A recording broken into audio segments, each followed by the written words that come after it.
What is going on, Crisis Actors? It is episode 1095 of Pop Culture Crisis. My name is Brett. I hope you guys are all having a fantastic day today. I am here with my co-host. Introduce yourself, please. Hello, Crisis Actors. It's Mary. Good to see all of you, and thank you to those who tuned in to the live stream over on a internet show yesterday. That was quite the experience for all of us. But a good one. And I think we're going to probably do live streams again in the future, but I'm not sure when. I'll let you know. I hope it was a positive experience for those in the chat, though we were negging you quite a bit. I think fully deserved. Anyway, I was just talking about how things are feeling apocalyptic lately, and I want to know if anyone else relates. It's just with the smoke in the air from the wildfires, as Shane mentioned in the chat, the flooding in Texas, the explosive diarrhea pandemic that's spreading, multiple plane crashes in a day. I think that was a couple of days ago. There were 5 different plane crashes. Things are just feeling a little bit volatile, and I don't know what to make of it. I was like, what if the world did end today on such a boring day?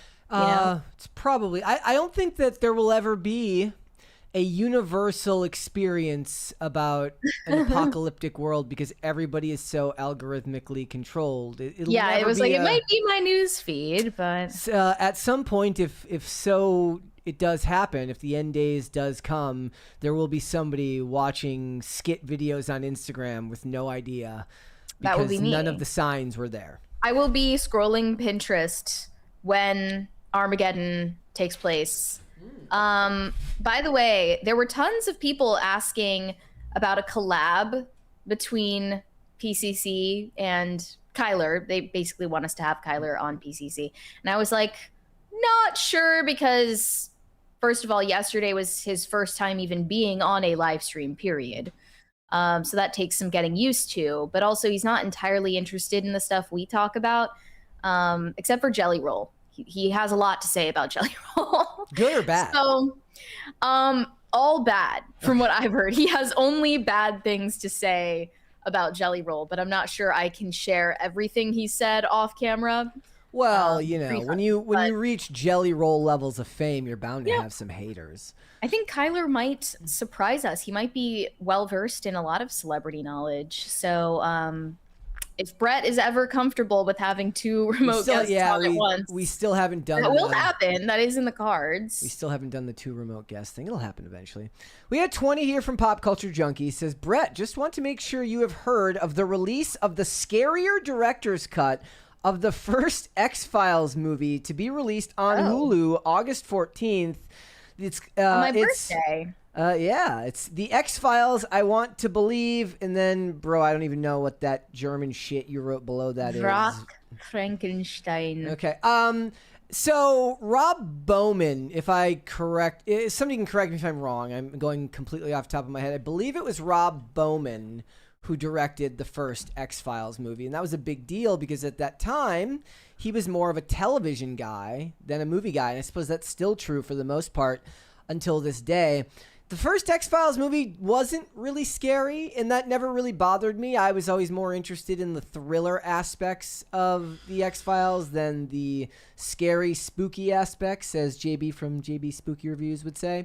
But I will have to watch that. There's no way. Of course, it's right after I deleted Hulu. I literally just got rid of Hulu. Now I'm going to have to fucking get it back again. Yeah, bad timing. They're out to get me, which is some BS. So, all right, guys, before we get started, hit the like button on this episode. Subscribe to the channel if you're new here and you've not subscribed here yet already. I would appreciate if you did that. Also, if you are watching live right now, or perhaps if you are watching on the replay with the live chat replay playing, down in the description, down in the live chat here, I have included my review for the Odyssey. I did go and see it last night at 8:40 at night, and it was a very, very long movie. I got home very, very late, and I recorded my review after the fact, and then I edited it this morning, mostly just because there was a couple of bits where I was just like, I had to cut out some coughing because of the air quality here.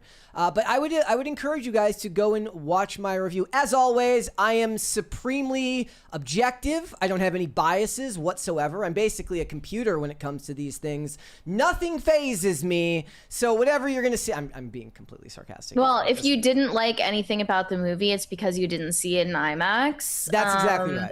So not to flex or anything, but I'm going to see it in IMAX tomorrow. Yeah. You have to do a review for us on Monday. You're going to have to give like... I'll report back on Monday with my thoughts. There you go. Also, as far as I know right now, and we did confirm right before we went live, I am going to be doing a more in-depth breakdown of the Odyssey with Kino Corner after this episode today. So we're gonna pre-record that, and then I'm gonna put that up. It'll probably be the first thing or the last thing that comes out tomorrow, just to get that video out. So, if you want to know my thoughts on the Odyssey as a movie, you should go and check out that review after the show today.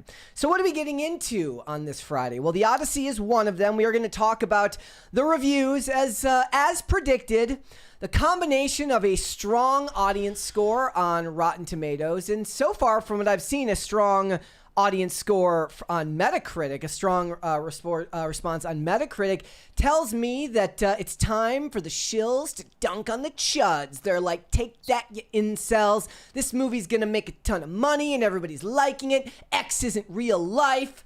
And that's the discussion that's being had right now. Whether that, Odin from OMB Reviews does a great breakdown of the box office and the type of run this movie is going to have if it's going to reach profitability at the theaters. Also yesterday, I asked the chat on the live stream, Mary, maybe you can give us your guess for this. I asked them, I said, how much money do you think the Odyssey is going to make? I said, is it going to make 600 million or less? Is it going to make between 600 and 800 million, 800 million to a billion, or a billion plus? What do you think?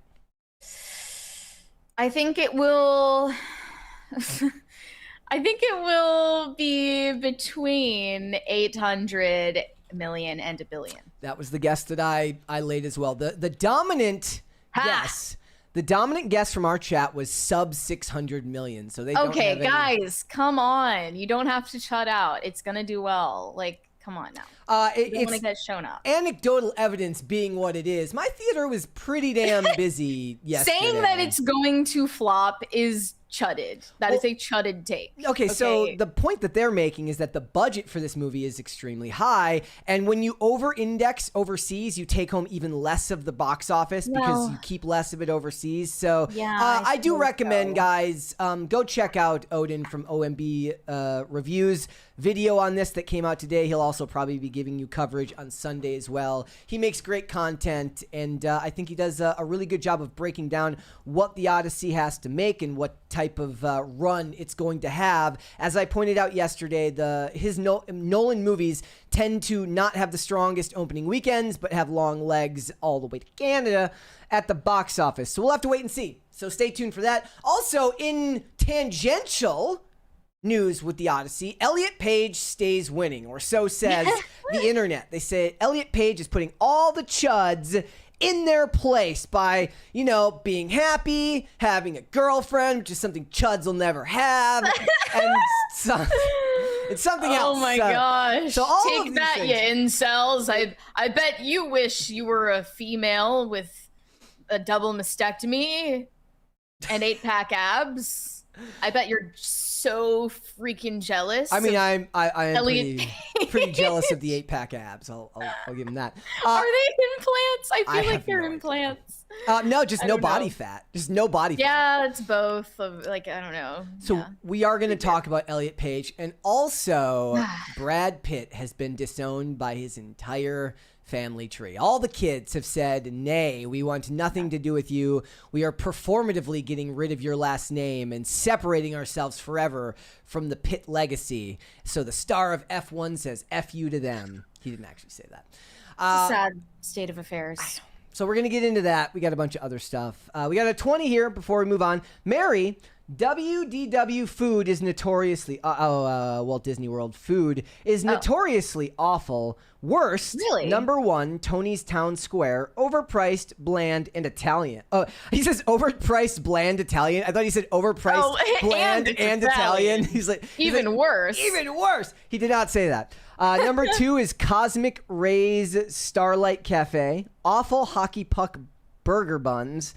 3, Coral Reef, tiny portions, limited menu, seafood poorly prepared. That sounds like it could get you. Wait, so hurt. These are all of the bad ones That's that I what it should sounds avoid? like. Yes, he gave reasons as to why they all sound why they're all awful. So basically, the recommendation is just don't eat in the parks. That's what it seems like. But see, the reason why people settle for less, as like in terms of quality of the food in the parks, is because it's so huge. It's such a pain in the ass to leave and then come back throughout the day. So it kind of doesn't even matter if the food sucks. Yeah, they've trapped you. I'm more so interested in like the novelties and the rides. I've never been on a roller coaster. Like I need to change that. And I would trust a Disney roller coaster more than most others. So I have my bucket list for the day. Okay. All right. Well, with all that being said, I just want to remind everyone, if you really, really hate The Odyssey, I gave it a glowing review. You should go watch it and comment. If you really, really like The Odyssey, I gave it an awful review. You should go watch the video and comment after this live stream today. You should go do that. All right. Are you ready to go? Yeah, let's go. Well, let's go for it then.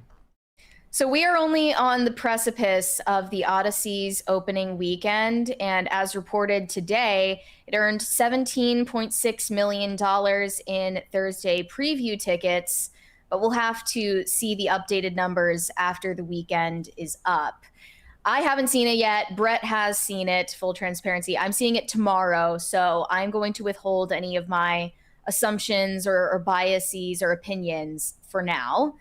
But the critics are quite the hive mind as it relates to this movie. They're almost universally praising it, and it feels a little bit astroturfed to me just from the outside. I don't know if there's any proof that there's some kind of coordinated review campaign, but a lot of the audience reviewers are claiming that their negative reviews are getting demoted, censored, silenced somehow. And there's something fishy going on, especially on Rotten Tomatoes, which we already know is compromised. We reported on that a few times now. First of all, just because it's owned by Fandango. It's very interesting that it had an audience score on Thursday night, but Moana didn't have an audience score till Sunday. Really? True. I have no idea why.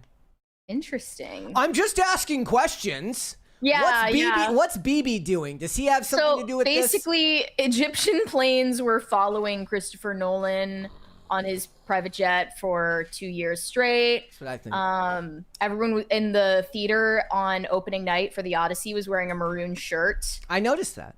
And I'm just like, that's weird, but we're not allowed to talk about it, right? Like the media is going to tell us that it's weird that we're talking about it and we're not allowed to discuss these things and ask questions. So I want to make a thumbnail that says Israel is sabotaging the Odyssey. People would buy it too. We are currently looking at 96% from critics on Rotten Tomatoes. And 97.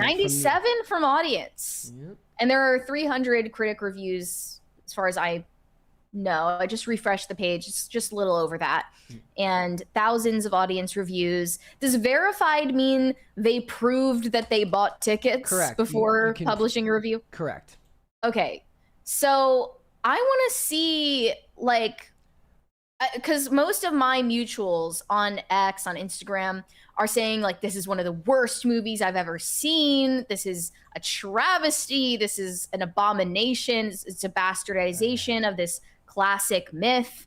And then all of these reviews are saying best I've seen in years, best movie I've ever seen. Here is a gap. Total opposite, where it feels overhyped. It's probably somewhere in the middle, right? So if you look at all critics, it's a 96. If you look at just top critics, it's a 97. If you look at verified audience ratings, it's a 97. If you look at all the audience ratings, it's a 90.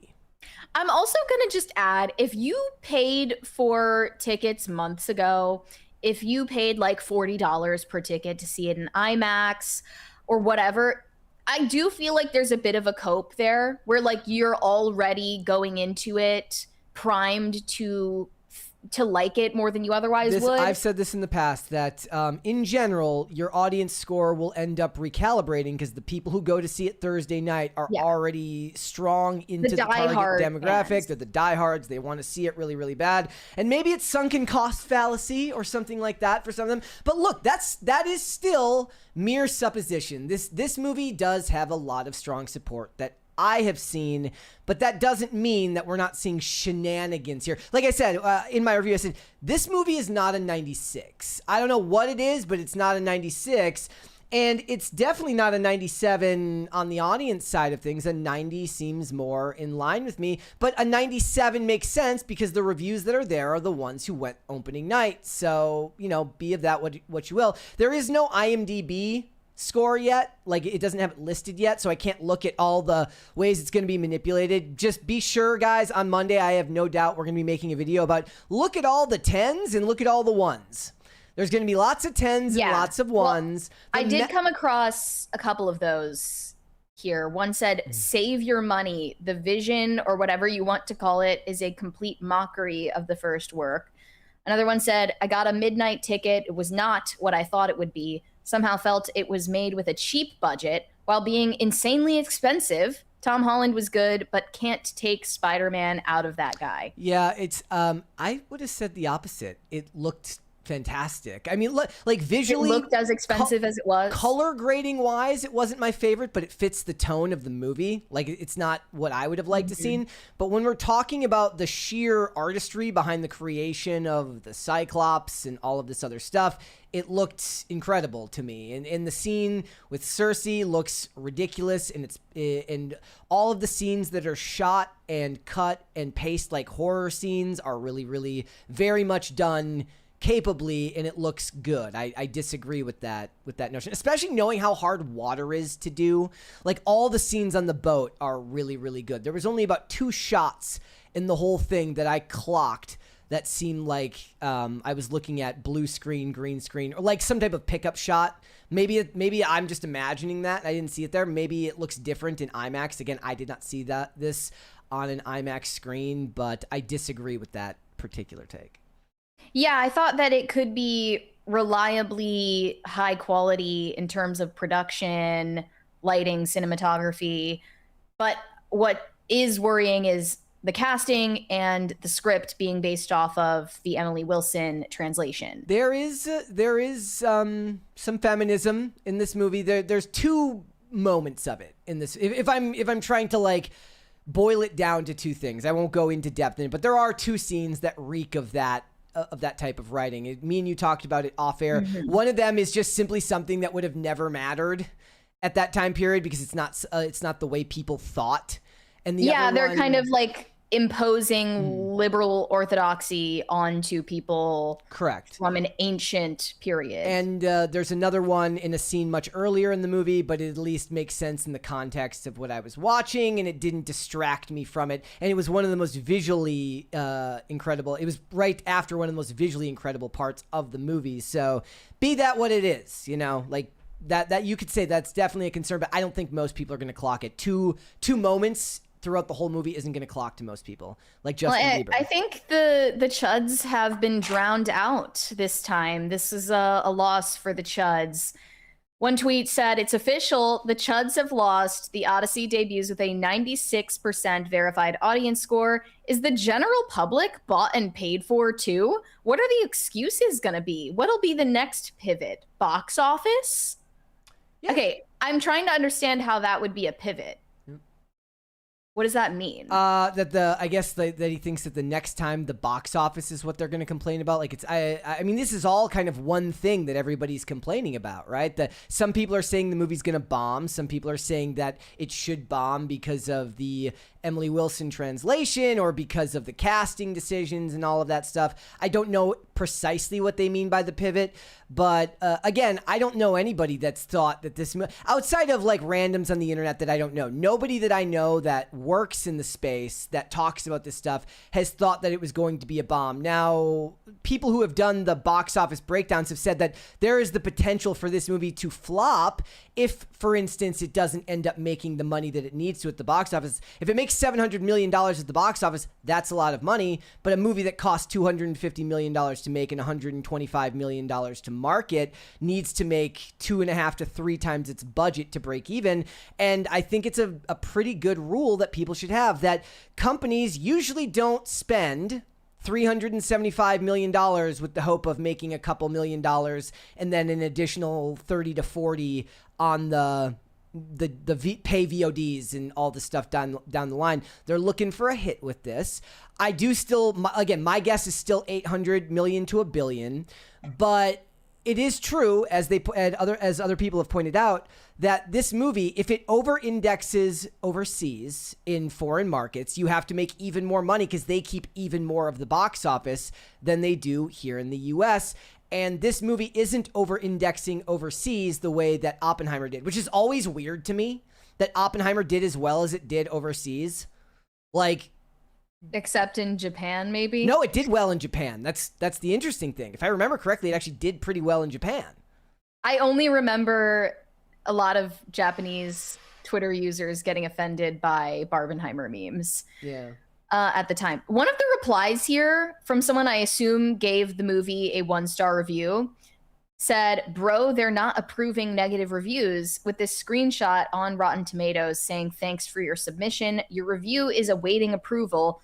Once accepted, it will get its big debut in the popcorn meter." I'm assuming that all of them are subject to the same moderation, but they're seeming to imply here that your review is not going to pass the moderation test if it's negative. Despite the fact that I did see multiple 1-star reviews already on the audience meter. And then this other tweet says, multiple critics are uploading the exact same review word for word twice on Rotten Tomatoes just to push the Odyssey's critic score higher. We're seeing the same paragraphs copied and pasted across different accounts and outlets. That doesn't make Not sense because even it's subtle anymore. They're straight up gaming the system because they know the audience isn't buying what Nolan is selling. This is why critic scores have become completely meaningless. When they're this desperate to manufacture a high percentage, it stops being about honest reviews and starts being about protecting the movie at all costs. I thought, like, look, it's not like these are copy and pasted to different people. They're copy and pasted. It's like the same person left the review twice, which doesn't, I don't even know how that's seems possible. more like a glitch in the system than anything. Thought. Yeah, that's what I thought. But then, of course, the first reply here says, "Cry more, dumb Nazi." Yeah. And it's like, can we just like be adults? Oh my gosh. I guess X isn't known for that. And then he continues saying, Metacritic user score for Nolan's The Odyssey just hit 5.8 out of 10, 183 ratings in, and real people are calling it what it is, a complete butchering of Greek history and mythology. So that's on Metacritic. You said you looked at Critic List as well? Yeah, so now keep in mind, like, the audience for Critic List is going to be different than the audience for the traditional. They're already looking for alt means of doing reviews and stuff like this, so it could influence how this is aggregated in a way. 49% lists it as decent. I mean, see, this is what I never understand about reviews.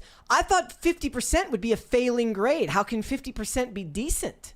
50% is a failing grade in school. This is why I don't give numbers or ratings, because it's bullshit and nobody actually knows what anything freaking means. Okay? Like, what does 3.5 out of 5 mean? Really? It doesn't mean anything. Okay? Another account follows up on the theory that Rotten Tomatoes is rigging the scores.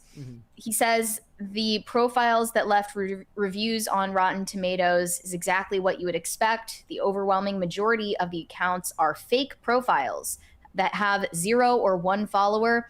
Many have only a single review, and it's for the Odyssey. Some have 2 to 3 additional reviews, but those were all posted within the last few days with absolutely no prior activity on the accounts. In other words, paid reviews. Anyone who believes that the 96% score is an authentic rating from genuine users is incredibly naive.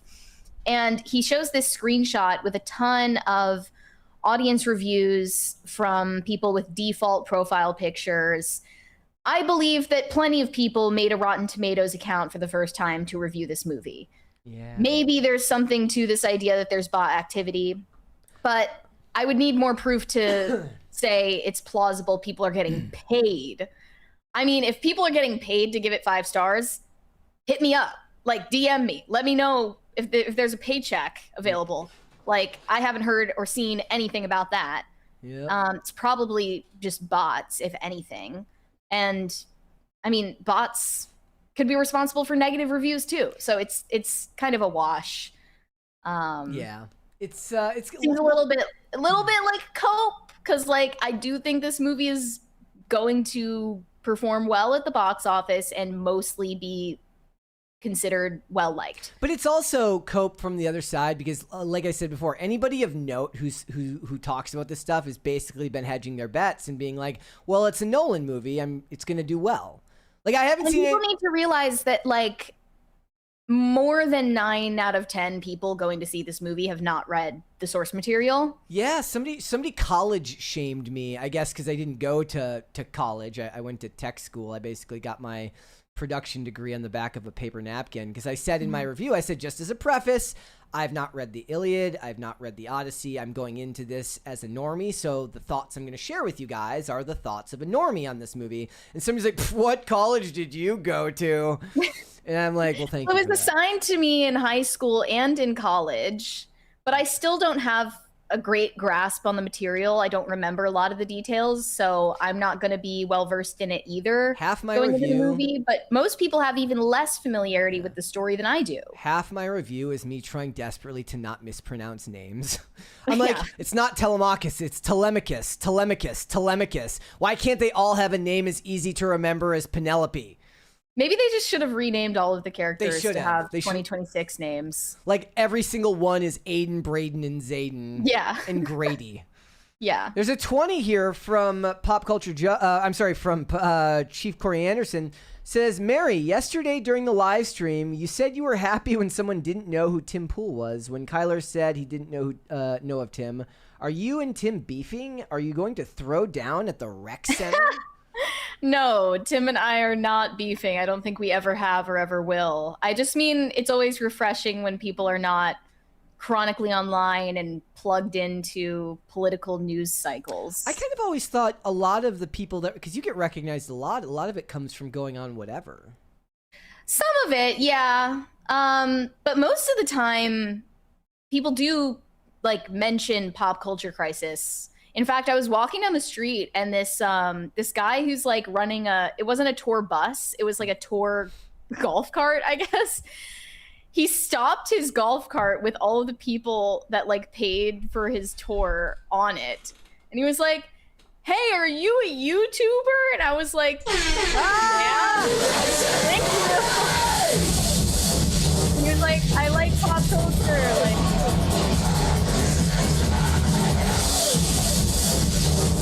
but for a second, I was like, is he just going around and asking random people if they're YouTubers? Like, I don't know. What are the odds? Yes. But yeah, he was a fan. I don't know what this is in relation to in the comments, but Leif Erikson says, well, people who have legitimate grievances with the modern adaptation shouldn't have their criticism hand-waved away just because they find it woke. You are correct. And those critiques of the movie are 100% valid, as I think it should be fair to say everyone's is. I get very annoyed because, look, somebody in the comments earlier said something about me judging movies like a film student, which I actually believe is the opposite of how I see things. Like, this is the first time in a long time where I felt like I could barely I'm not somebody who notices heavy into the structure of movies. Like, when does Act 1 end? When does Act 2 end? When does Act 3 end? And stuff like that. I feel like I review mostly from a normie perspective. And from the normie perspective here, you know, they're not going to put as much value on the modern adaptation side of it as those who either love the classic story or are entrenched in the culture war. That doesn't make anybody's review or critique any less valid because it's all a basis of your personal opinion on a piece of art. I dislike when people try to get overly objective about this type of stuff because everybody seems to be grading on a different scale. One of the things I went into, and it was like really hilarious because I know it's not going to matter to anybody else, is they basically said, it was like, there was this great shot where they're walking up this really steep embankment and there's this fantastic Steadicam shot that moves with them. And that's the type of stuff that I get overly focused on. But it's a little bit film student-y. That part is. But the point is like, I'm not expecting somebody else to accept my review based on my weird criteria because everybody's going to have their own criteria. True. Yeah. All right. Shall we move on? Should we just move on? Yeah. Okay. Let's move on then. All right, chuds. It's time to face the harsh reality that Elliot Page stays winning. Elliot Page is stunting on the haters, the transphobes, the bigots, the incels. Especially in these recent photos from the New York premiere of the Odyssey, Elliot Page posed on the red carpet with his girlfriend, Julia Shiplett, an actress and comedian I've never heard of until now.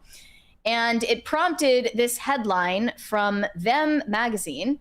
Elliot Page is 3 things transphobes will never be: happy, in a hit movie, and with a girlfriend. Eat it up. Read it and weep, In chuds. your mom's basement. You're just jealous. You're just jealous of Elliot Page. That's why you're hating. The actor is soaring above the inane transphobic backlash over his role in the Odyssey. Elliot Page walked the red carpet for the New York City premiere of the Odyssey earlier this week, much to the chagrin of right-wing transphobes sitting at home behind their keyboards. They might as well have said in their mom's basements with Dorito dust all over their fingers. And Mountain Dew. Unsurprisingly, Page enjoyed a seemingly lovely evening with his girlfriend, the overcompensating star Julia Shiplett, and a crew of friends, including actress Peppermint, comedian James Tom, and ACLU attorney Chase Strangio. A hit movie, like a fun group of beautiful guys. partner, and a fun time with your pals. Looks like fun. Predictably, though, some people online proceeded to absolutely lose it over clips of him in the movie that were subsequently leaked. Without spoiling the Nolan adaptation, the leaked clips appear to show scenes in which Page's character, Sinon, is dehydrated and scrambling around a beach in a way that is apparently activating to conservative transphobes. Many complained that Page appeared weak and not at all like Achilles, which is probably good because Page isn't playing the Greek warrior at all. The initial controversy began when it was rumored that Page would play Achilles in the upcoming adaptation. Avowed transphobes like Elon Musk took issue with the casting, as did Newsmax anchor Rob Finnerty, who described Achilles as the most famous warrior in all of history, while criticizing Page. Mind you, the Odyssey is a work of fiction, and Achilles is a figure from Greek mythology, emphasis on the myth. There's no such thing as historical accuracy when you're essentially adapting a glorified fable. I saw the first still images for Children of Blood and Bone, and I have to say it wasn't very diverse.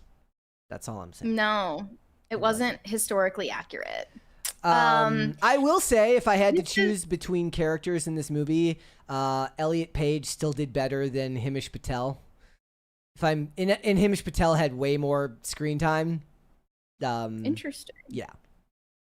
I haven't seen it yet, so I don't know. Continue. I do think people seeing the Achilles rumor and running with it, that was always a losing battle, and it was an easy way for publications like this to snatch victory from the jaws of defeat, because you could have criticized it for what it was without mentioning the rumor. I've tried to say that saying on IRL like 4 times, and I think I fucked it up every single time.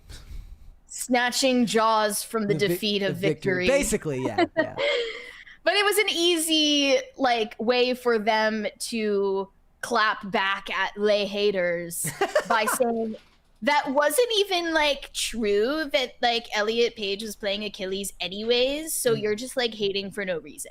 Yeah. But I do think it is valid to critique the casting of Elliot Page on its own, whether or not she's playing Achilles. She's still playing a male character, and it makes no sense and completely takes you out of the story because nothing about her is masculine. In In fact, nothing really about her these days is feminine either. It's just this uncanny valley that people find quite disturbing, especially her voice. And it was interesting to me that Elliot Page, being an executive producer on this documentary, Second Nature, is doing press for the Odyssey simultaneously with the documentary. So all of the questions are going to be about the Odyssey and not the documentary. And then she ends up neither talking about Second Nature or the Odyssey and goes on rants about being misgendered, including in this interview. I believe the outlet is Democracy Now! Elliot Page in this clip is talking about the vile losers who are, sending hate to trans people online. Here we go. I hope for anyone who's sort of, struggling in this time and the headlines and just to know like that you're, not alone and loved and celebrated by so many. And what if you're not though?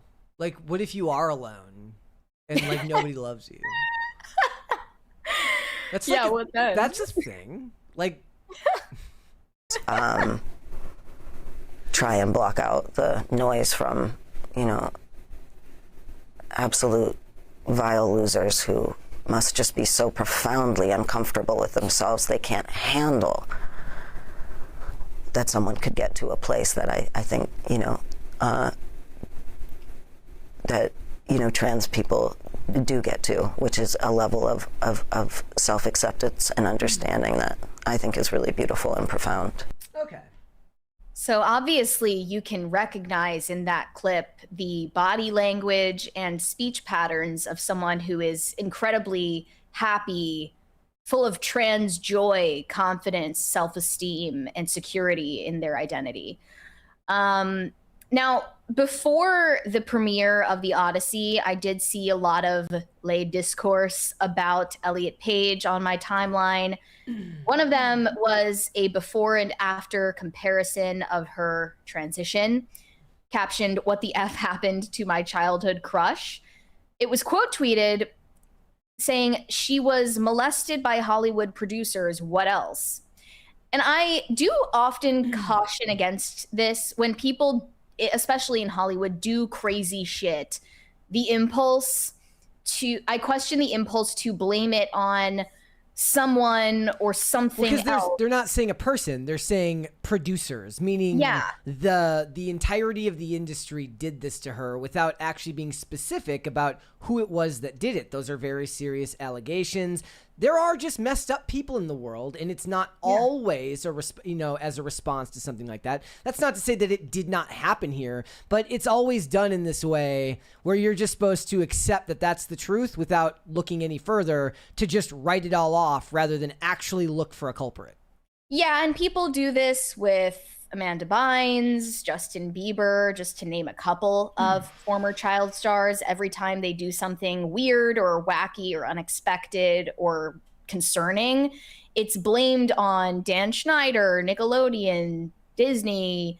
It's blamed on Scooter Braun, Usher, Diddy, or just a sort of shadowy force in the entertainment industry, a cabal that still is unclear when you really dig into it. But what we do know, based on Elliot Page's own words, is that these stories of abuse did actually occur. Yes. According to Elliot Page's own memoir, which was published in 2023 called Page Boy, she describes being groomed and sexually abused as a teen by a director who goes unnamed and a crew member on Hard Candy who she claims assaulted her after a rap party.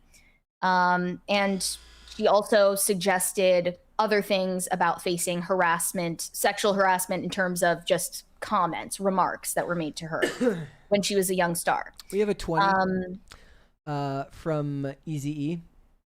Page played Juno. Got it? Yeah. A character named after the Roman goddess of fertility, birth, and mothers. Now, as Elliot, he has rejected all of those aspects of herself. I'm sure nothing will go wrong with pissing off a Greek/Roman goddess. Interesting. I thought that was being named after a Sabrina Carpenter song. Well, when she described her feelings of discomfort with femininity, it was clearly related to how she had been objectified and predated upon, not because she just didn't like wearing dresses and makeup. I mean, that would have been perfectly fine if she just didn't want to dress girly. But it turned into this extreme. And okay, if we're to take her at her word, which is interesting because oftentimes when actresses write memoirs and claim they were abused, we respond with a healthy amount of skepticism. And we especially say, if you don't name who was guilty, who is the guilty party, we're especially skeptical of your claims, because otherwise you're allowing these people to run rampant and victimize other people. But if we're to take those stories on face value and believe that Elliot Page was in fact a victim of sexual assault both before and after becoming of legal age, and that is supposedly the reason why she felt it necessary to completely divorce herself from femininity and embrace this new identity, I still don't see her as purely a victim because, I mean, first of all, we are all responsible for our own actions and words. But second of all, because she has made it her mission in life to educate on these topics, especially in relation to so-called trans kids. So now you've become a perpetrator. And this happens often. A victim becomes a perpetrator by spreading lies, false narratives. And in this video that was posted by the ACLU, Elliot Page is giving advice to her younger self. But really, this is meant to be interpreted as advice to other trans youth, people who have yet to come to terms with their true identity or have yet to come out of the closet as transgender. And she is encouraging them to keep going on the journey of embracing who you truly are. And that's what's going to lead you to happiness.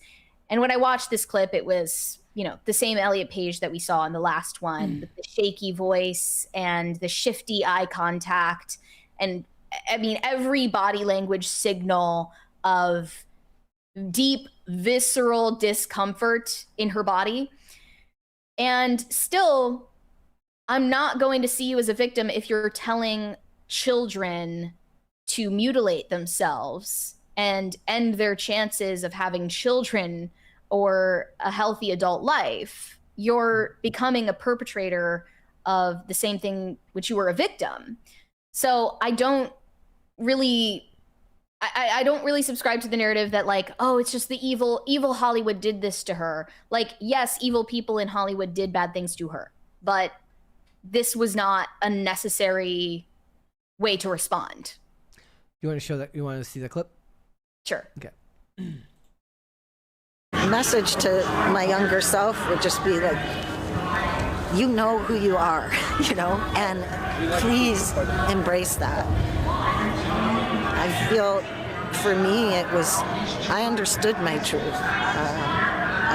I felt it very strongly, and it was all of these external forces and noises that pushed and pulled and made me sort of lose track of who I was. And so I guess to my younger self, I'd say, you know, that discomfort and that pain you're feeling, that is not yours, that is theirs. And to just keep going on the journey of embracing who you truly are. And Okay, I think Christopher Nolan did the sound design for that clip because that's exactly what it sounded like every time they were in the frickin' mess hall in that movie, which was just weird sound mixing.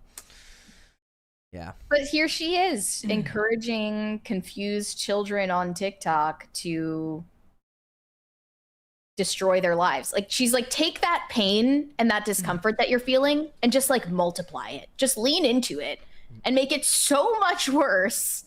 Do as I do. And that's why I don't buy into the victim narrative about Elliot Page. Okay. All right. Let's what would you like to see, cringe or cute? Let's see the cringe first. Cringe first? Okay. We're going to get some expert knowledge from Clav on how to pick up chicks. Oh, really? Yeah, Okay. this is his geomaxing journey in France. He's geomaxing now? Is that what it is? Yeah. Okay, hold on. Here we go. There we go.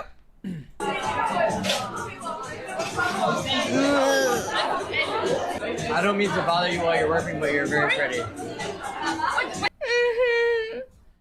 So, What do you want? I love that. He's just immediately like, next.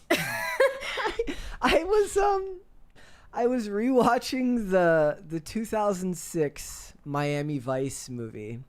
There's a scene at the very beginning where Colin Farrell's character, or Sonny, goes up to the bartender at this nightclub, and he orders his mojito, and then he gets one for the bartender. He asks her name, and she's just like transfixed by him. She's like, but she basically says like, "My name's Rita," and he's like, "Rita, huh?" Someone needs to tell Clavicular that he is not. He's not T-Pain. Colin Farrell in Miami Vice, and he's not T-Pain. And the other thing is like the thing that the movie prevents you from experiencing is when he's talking to her in the movie. He's talking in a cool, kind of low voice. Because the movie's doing all the work of like muting the loud pulsing music and the people dancing and all of the people talking so that this guy can have a completely inconceivable low breathy conversation with a waitress, with a bartender who actually in real life would probably be like, "Bro, it's like midnight in Miami. I got shit to do. Can you get the fuck out of here?" Yeah. I said I don't mean to bother you while you're Oh, he did not try to say it twice. I'm telling you, I told you that he's got a humiliation fetish. He likes to humiliate. You're very pretty. Nachos with tequila shots. Yeah, thank you. What are you doing tonight? I hate when people. Oh, hey, ladies. What's up? Oh, no English? Wow. Oh, no English. I want to give you guys some roses.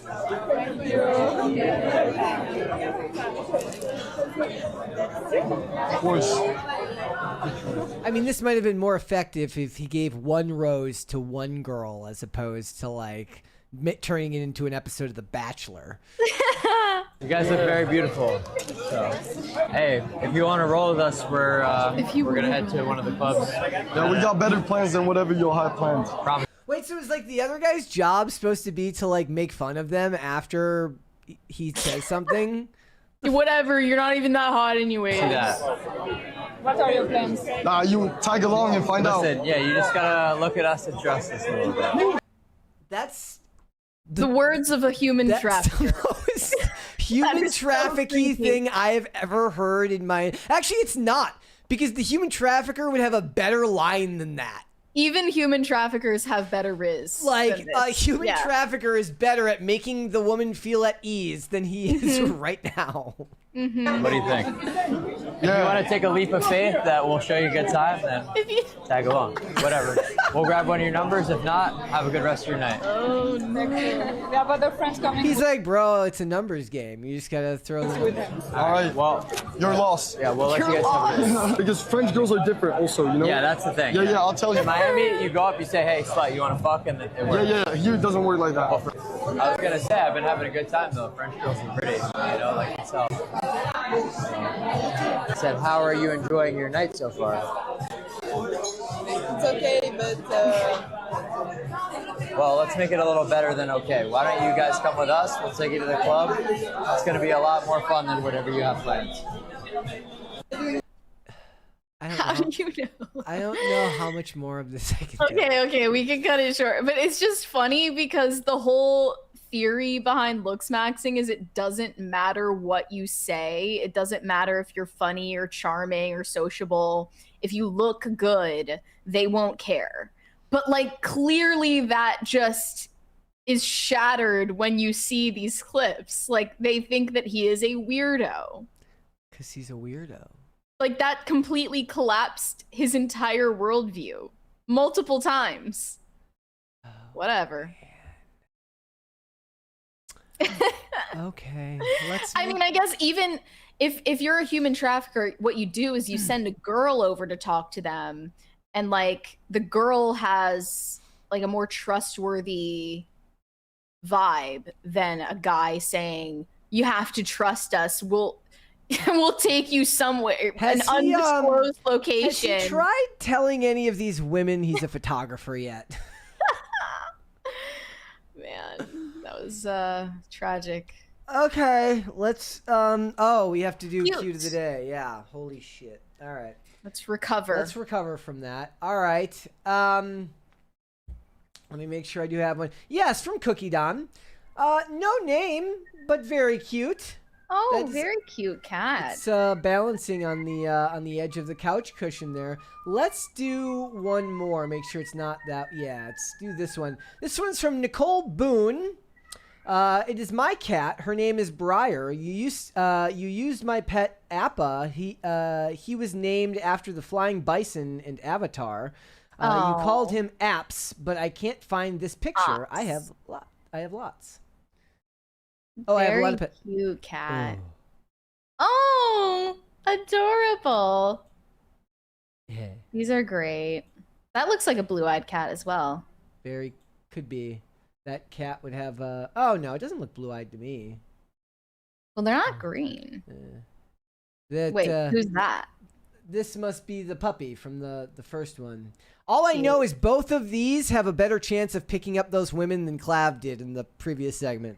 Has he tried dog maxing? Yeah, he needs to. That is like actually considered good dating advice for some reason. I mean, I don't get it because I don't like dogs, which was a huge point of contention on the stream yesterday. But apparently women like you more if you have a dog.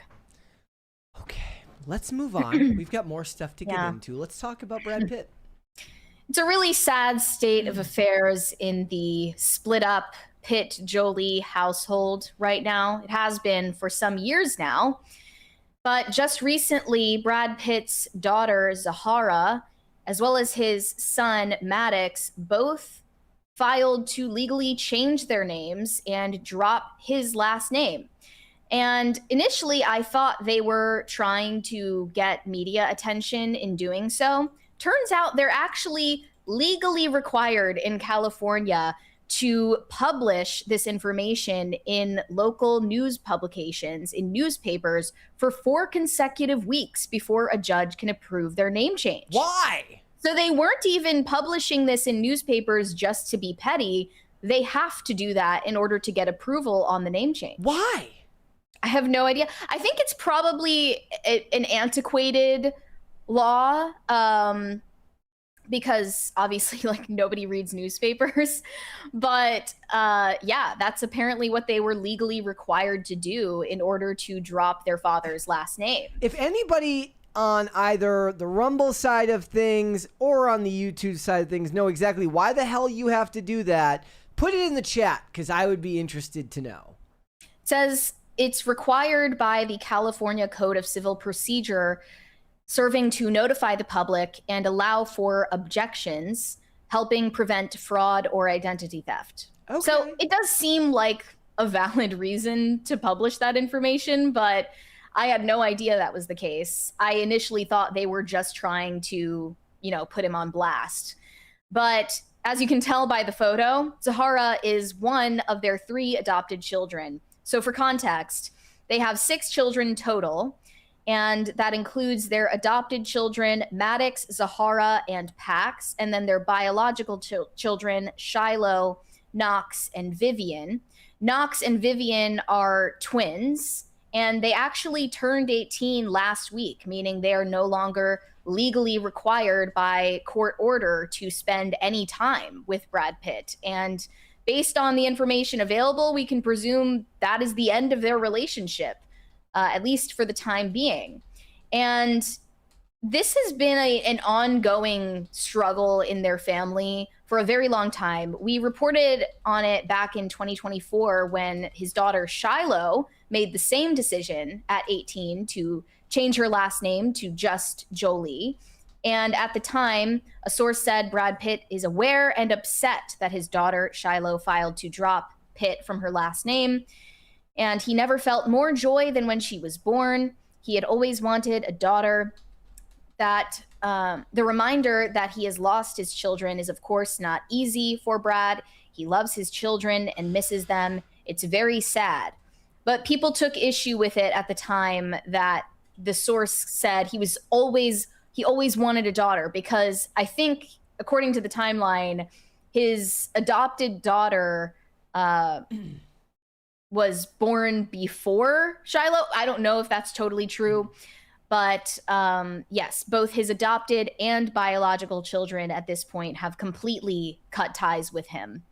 And there are a lot of rumors about why that may be. The running theory is basically that Angelina Jolie is responsible for pitting her children against their father. Pitting.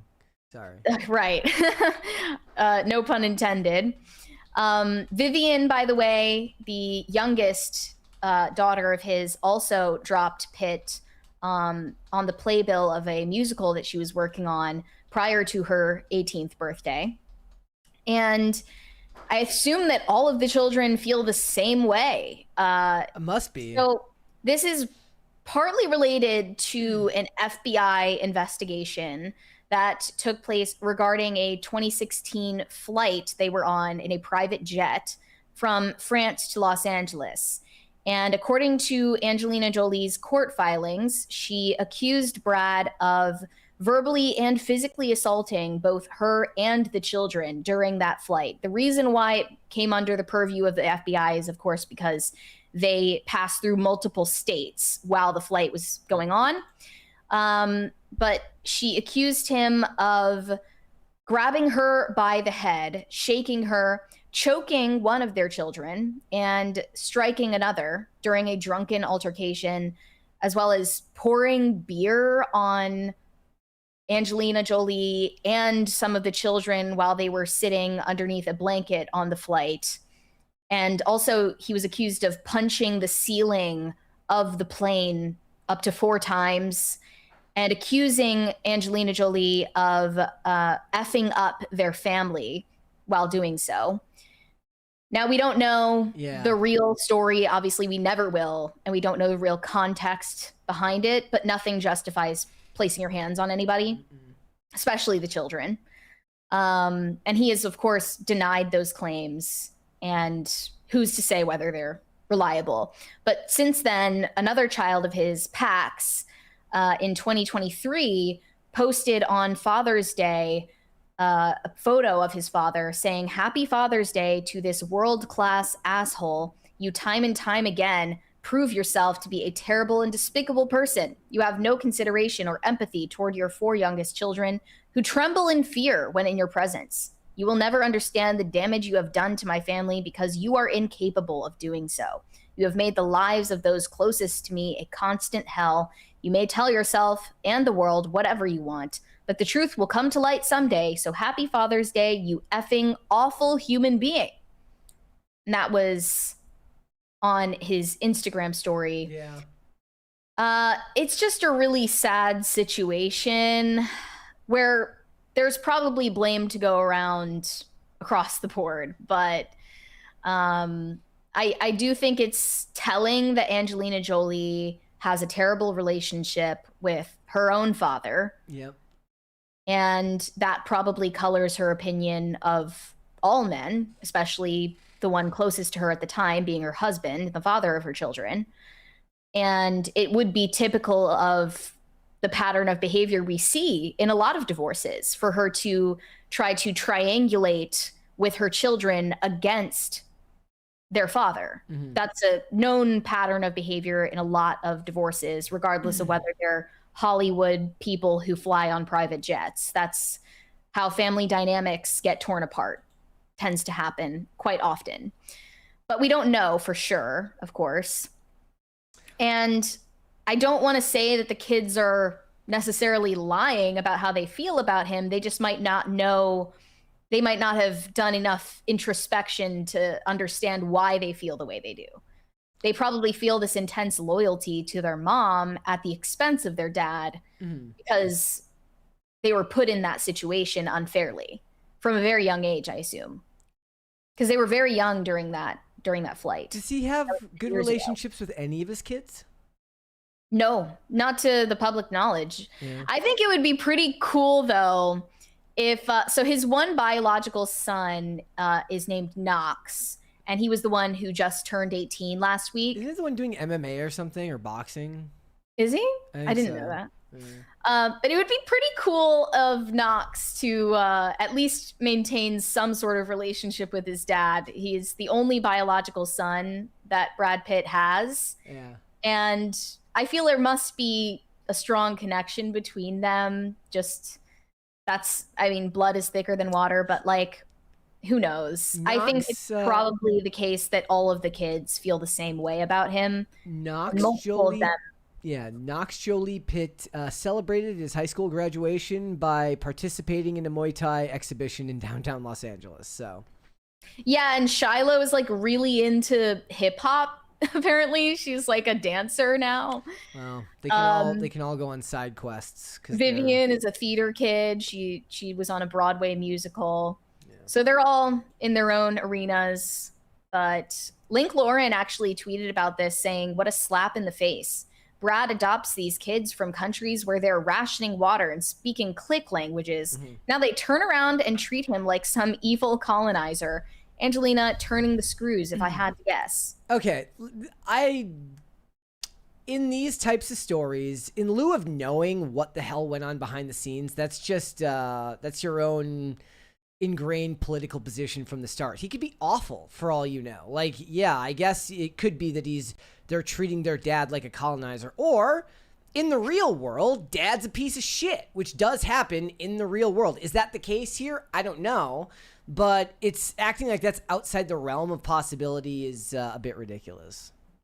Yeah, they never said anything about him that was politically charged or racial in nature. Like, there was no mention of him being a colonizer. Is it not more likely that maybe they just don't like dad because they've never had a good relationship with him? Now, is it possible that Angelina has poisoned them against their dad because the divorce was bad and that could play a role? Sure, 110%. Not unlikely. It's not unlikely. But it's also just as likely in the real world that somebody's just not a good person. So. And I don't think it's fair to frame adoption that way, because obviously the only life they've ever known is with their adoptive family. They have no idea what their life would have looked like had they not been adopted by this mega rich, famous couple. What a weird path for your life to take, but they can't imagine what it would have looked like in a different reality. This is their reality. And yeah, I mean, money solves a lot of problems, but clearly not all of them. And it's just it seems a little bit short-sighted to say, like, well, they should just be grateful that they don't live in Cambodia. Like, I don't know. Like, when they haven't known another life, that doesn't resonate with them. That might happen if they were 15 and then they got adopted and then they're like, I don't ever want to go back to that. But this is all they've ever known. And there are these like movie and TV tropes of kids who live lives of immense privilege because of their parents, but still have terrible relationships with their family. And I guess that's kind of a storyline that doesn't really get written very often anymore because of these sentiments of like class warfare. But it definitely has a kernel of truth in it. Well, there's an aspect of the current culture where they wouldn't allow you to feel any sort of sympathy for a rich person who had a horrible parent. Yeah. Because they should just be happy because they're privileged. Right. Which is ridiculous. Like, I mean, that's the reason why I always, like, whenever this happens with actors, when actors fuck up and they're like, what do they have to be upset about? They've got money. It's like, well, clearly that isn't the gauge that every human being uses for whether their life is screwed up or not. Human beings find ways of screwing up their life no matter how much money they have. One could even argue that it's even easier to screw up your life sometimes when you've got a lot of money. The stakes are higher. And I also want to say this reminds me of the Johnny Depp Amber Heard situation. Obviously, there are a lot of huge differences. The fact that kids are involved mainly, but it's because no one is willing to admit that the strongest possibility is both parties are absolutely toxic. Yeah, but the thing is, the media requires you frame a narrative. Somebody has to be the good guy and somebody has to be the bad guy. And in that case, everybody has to pick a side. And we all know what side everyone's going to fall on, likely given their political inclinations, rather than just accepting that marriages, and especially bad marriages that end in divorce, end up being messy and nobody ends up looking like a good guy when it's done. You still can't sell that. You can't sell copy based on that. Mm-hmm. So you have to pick a side. Absolutely confirmed, though, that Angelina Jolie is a nutcase because she probably had a hand in pushing trans ideology on her daughter, Shiloh, who throughout her childhood seemed to identify as some kind of gender queer, they, them, he, him, whatever, and cross-dressed on red carpets, by the way. There was no need to even bring her into the spotlight that way. It probably had something to do with the discomfort that she felt in her own body. I mean, can you imagine being seen by millions of people at that age during puberty? Angelina Jolie is crazy, for sure. And Brad Pitt is also probably crazy in his own unique ways. I'm sure that they both played into the situation that has befallen them. All right. Very reasonable takes here today. Yeah, we're very measured and we only tell the truth. Let's move on. We've got more stuff to get into. So I'm kind of late to the heated rivalry train. I still have not watched the show. I don't plan on it, but I've seen a lot of discourse from the diehard fans of this series. It is adjacent to book talk since this was based on a book series, and the show skyrocketed it into popularity and women are obsessed with it. So if you aren't aware of the context, it's basically about gay hockey players. There is a lot of gratuitous, graphic, homosexual activity shown in the show. And I guess that's what women are into these days, which would be bad enough if it weren't ruining their real life relationships in the process. Apparently, these women feel their boyfriends or husbands can never measure up to the love that is portrayed between these gay hockey players in the show. One on TikTok captioned her post, "Me looking at my boyfriend, knowing he's not a cute hockey player, he doesn't live in a hot frat house with his hot frat friends, hasn't punched someone for me, and doesn't have a cute nickname for me." And of course, they're implying that this can never measure up to the tremendous love between these fictional characters who are gay. And another piece that was published in a newsletter is titled, "My girlfriend is still obsessed with the TV show about gay hockey players. The change in her is scaring me." A sidelined partner writes, "For the past several weeks, my girlfriend has been obsessed with the TV show about gay hockey players. She rewatches episodes most days. She's constantly on her phone looking at GIFs and memes on Tumblr. She's reading fan fiction, texting her group chat about it basically all day. She's a fan of many things, and these behaviors aren't new, but with this show, it feels out of control. She seems almost high, euphoric, manic, excited, happy, which at first I was glad to see and now mostly find concerning, especially now that the new episodes are done airing. She doesn't feel very present. She'll try to tell me about each episode, offering analysis or explaining jokes, but I can only be so interested. I'm used to hearing about the things she loves, but this has been nonstop for weeks, and I'm really getting over it. I'm also kind of worried. What's going on with her that seems she needs to check out of our life together in order to talk to her friends about this show? I don't know whether I should ask her if she's okay or just let her have this and bring it up later. What do you think?" Here's the IMDb ratings for Heated Rivalry. 68% give it a 10. It's pretty We've got a pretty dedicated niche audience here. And of course, you can predict the advice here in this column tells this man to let her have this one and totally ignore all of her unhinged behavior because she deserves to just live in an escapist fantasy for a few weeks of her life. Now, this is not just affecting Gen Z women who have their own unique mental issues. It's women of all ages and backgrounds.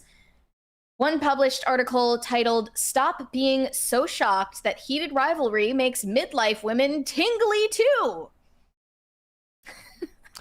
He'll have the first guy needs to get his that entire thought. The first guy needs to get his revenge by getting really into Lord of the Rings and bothering her with how much he loves Lord of the Rings. That is so much more acceptable than what's going on here.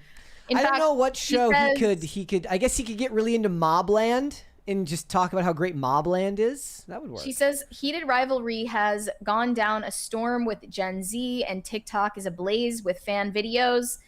The surprise audience has been us midlifers, which has led to all manner of think pieces about how it's being lapped up by middle-aged wine moms in boring marriages looking for a thrill. There's even been speculation about women seeing this as a safe space because the focus is solely on men. And one of those midlife crisis women posted on Facebook saying, "I'm an old goat, but if more straight men had loved and committed to their wives the way Ilya and Shane did to each other, there probably would be a lot less divorces. Just saying." So they're pining after the dynamic between these two fictional gay men and comparing their husband's behavior to the TV show. Real life husband. Don't leave that lad out. The fact that, the real world is not a television show, nor is it a movie. And if you live in a world where you believe that you're going to get that 24/7, you're setting yourself up for a world of sadness and regret.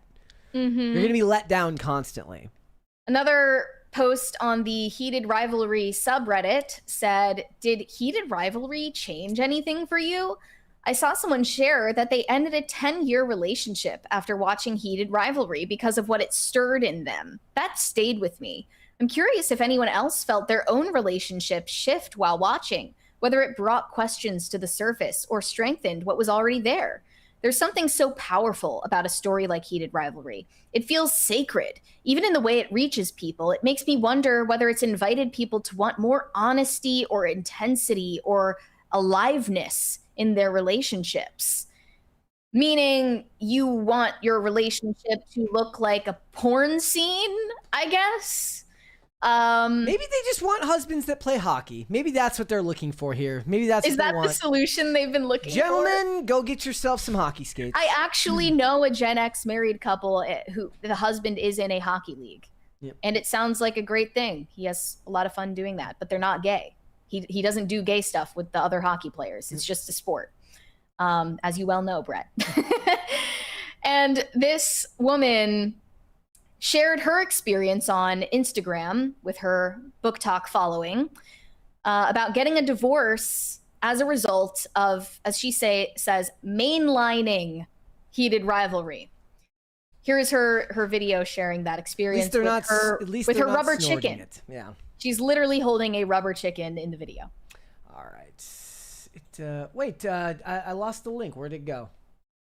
From Ren Reads Too Much. You're gonna have to resend it to me. It's not showing up here. Okay. Give me a second here. Yeah, it's not there. From Instagram? There it is. All right, I got it. Here we go. That my marriage was over, so let's yap about it. I wasn't sure how much I wanted to share about this on here, but in a moment of big sad, I overshared on Threads yesterday and discovered that... Well, she's sharing stuff on Threads, which is like the ultimate red flag, but let's continue. Huge red flag. Oh, she's got the eyes that go on, like you She can looks see fucking crazy.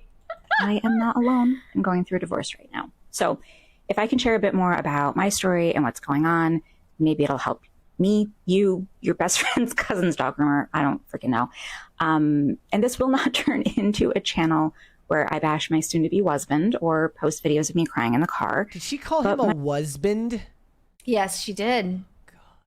My life right now is deep in the intersection of what a lot of us have experienced from watching the show and reading the books, and what our real lives have been showing us. It just isn't the way we want to move forward. So I deserve sunshine and to be joyful. And so do you. And sometimes to get there, we have to pull the kip and walk away from the person who isn't showing up for us the way that we deserve. And it's hard, and it sucks, and it also can be the right thing to do. Heated rivalry convinced me that my marriage... So, yeah, she deserves sunshine. It's always about what you deserve. As she said, heated rivalry made me ask some hard questions about the kind of love I want, the kind I deserve, and what it means to choose joy instead of settling. Again, I mean, I can't believe these people are real, but it went viral because there were tons of women in the comments saying they experienced the same exact thing, which she acknowledges in this follow-up video. Yeah. Also, again, joined by her rubber chicken microphone. Here we go. Yeah. She found a community. Okay, here we go. By the way, sorry, before we play this one, I just have to acknowledge they have their own internal slang. So when she says loon, they call themselves loons. Fans of this show, they call themselves loons. It's a reference to something in the show. I don't know. I don't care. And they also refer to rewatching the show as reheating it. Anyways. Okay, here we go. Guess I'm not the only one getting divorced after mainlining heated rivalry. And honestly, I'm kind of shocked how many of us there are. So to everyone who reached out in the comments, on my post, and in the DMs, thank you for sharing your stories with me. It's nice to know that I'm not alone, and I hope that my sharing what's going on with me has helped you too. It sucks that so many of us have been settling for less than we deserve for as long as we have, but I'm grateful that we get to move towards the sunshine together, and I'm glad that you're here with me. Okay. Hashtag elderloon, hashtag divorce, hashtag heated rivalry, hashtag romance reader. Can you imagine this being your mom? She, by the way, in the caption tells everyone that she has young kids and she's just, hitting self-destruct on all of their lives because she watched gay porn on TV, because that's allowed for some reason in TV shows, and was upset that her husband, I don't know, doesn't sodomize her. Like, what is the complaint?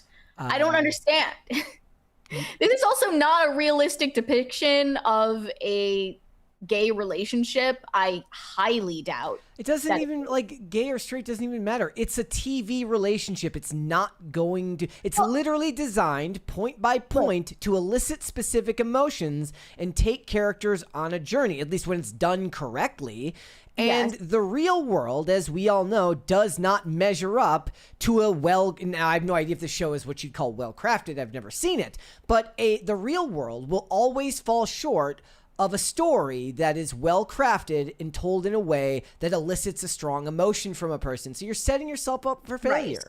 Right. And that describes the entire romance and romantasy genre, of course, and so much of that is depicting heterosexual relationships, unless it's bestiality. I don't know where that falls on the spectrum.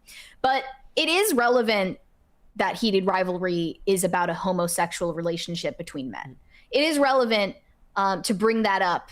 That adds to the lunacy, pardon the pun, that adds to the lunacy of this entire phenomenon, because nothing about a relationship between two gay men is ever going to be analogous to anything in your relationship, which is heterosexual and monogamous. That's just not even on the same planet. Doesn't even matter because they always love the Nicholas Sparks movies that are basically based around cheating.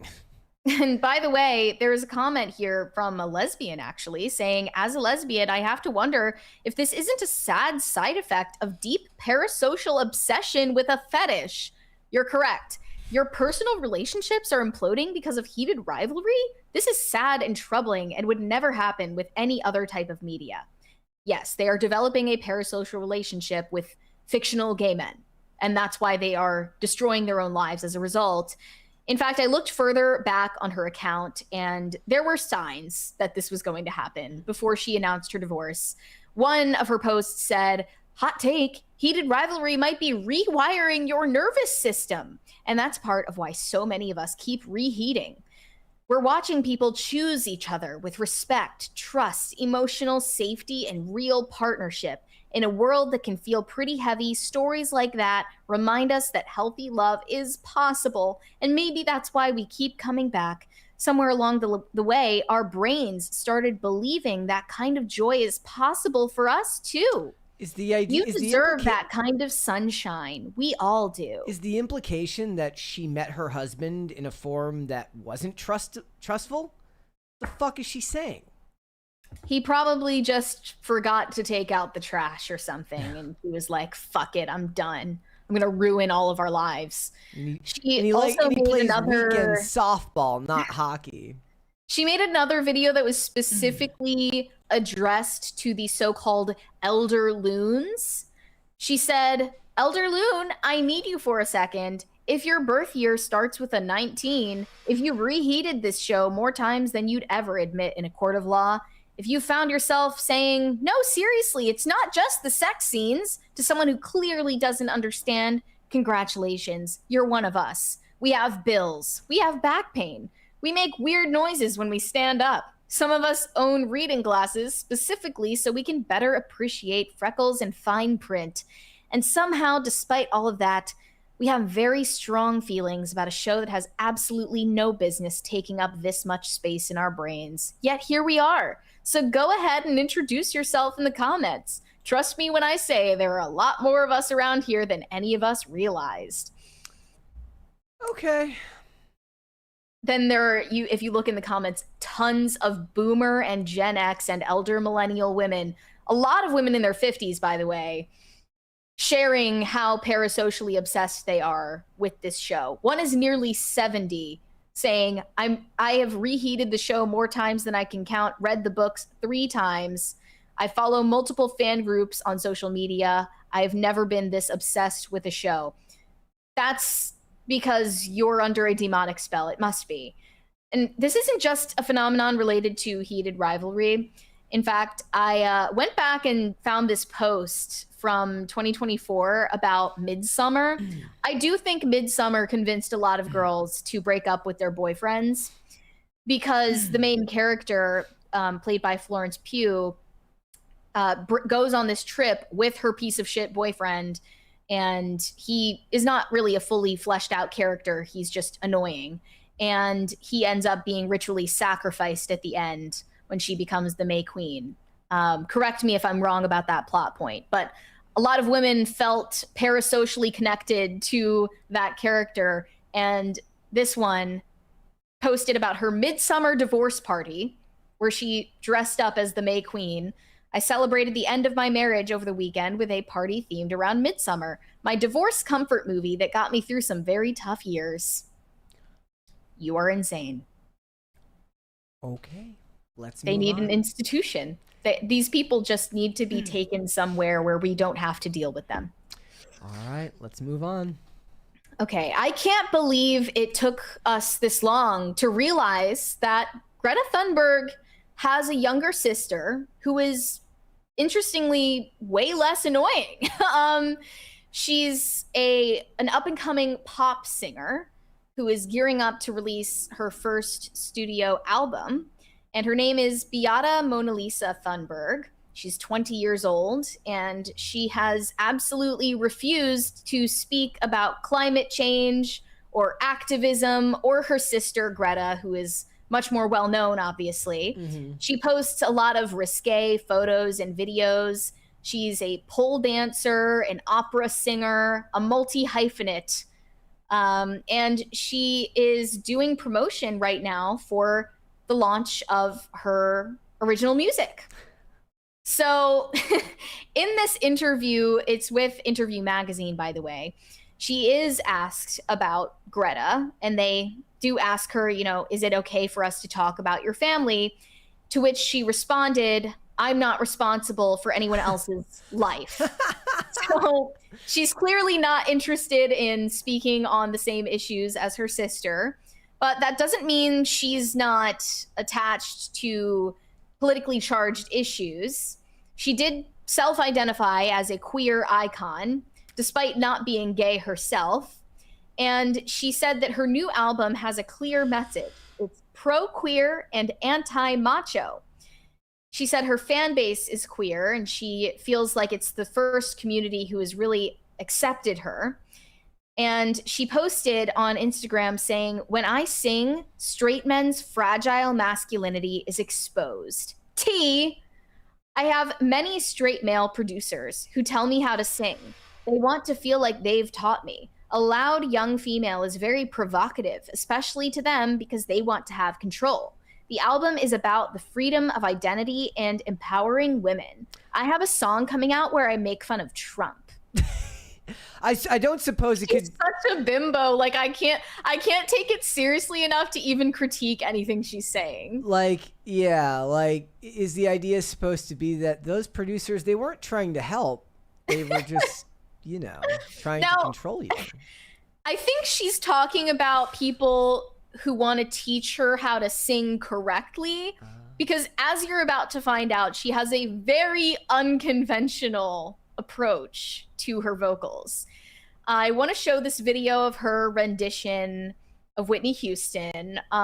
It's the Instagram link from her page. Oh, this one here? Yes, and just gonna warn you, it's quite jarring. It's not like anything you've heard before. And I do want to say she is quite talented. She just has a very unique style. She says she's passionate about exposing old, jealous, and bitter people. What did old people do to you? I don't know. Like, she didn't say old, jealous people. She said old and jealous and bitter. Like, as separate things. Like, she particularly saw, like, an old person who's like, fuck that old person specifically. All right, let's listen to what she has to say.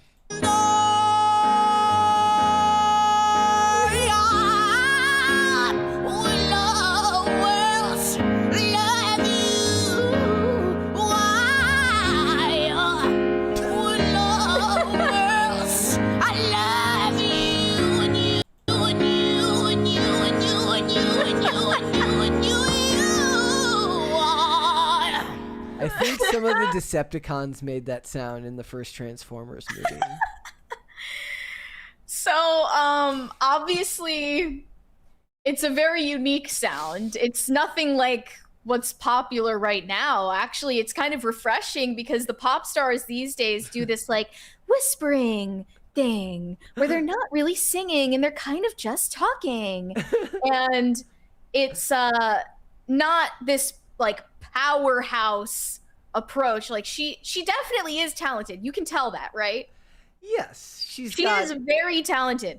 I mean, and she just made some vocal choices that were very weird. You see, it's sort of like how every great abstract expressionist painter had to become a master of realism before their creative flourishes. Learn the rules so that you can break them properly. Exactly. So I'm on her side.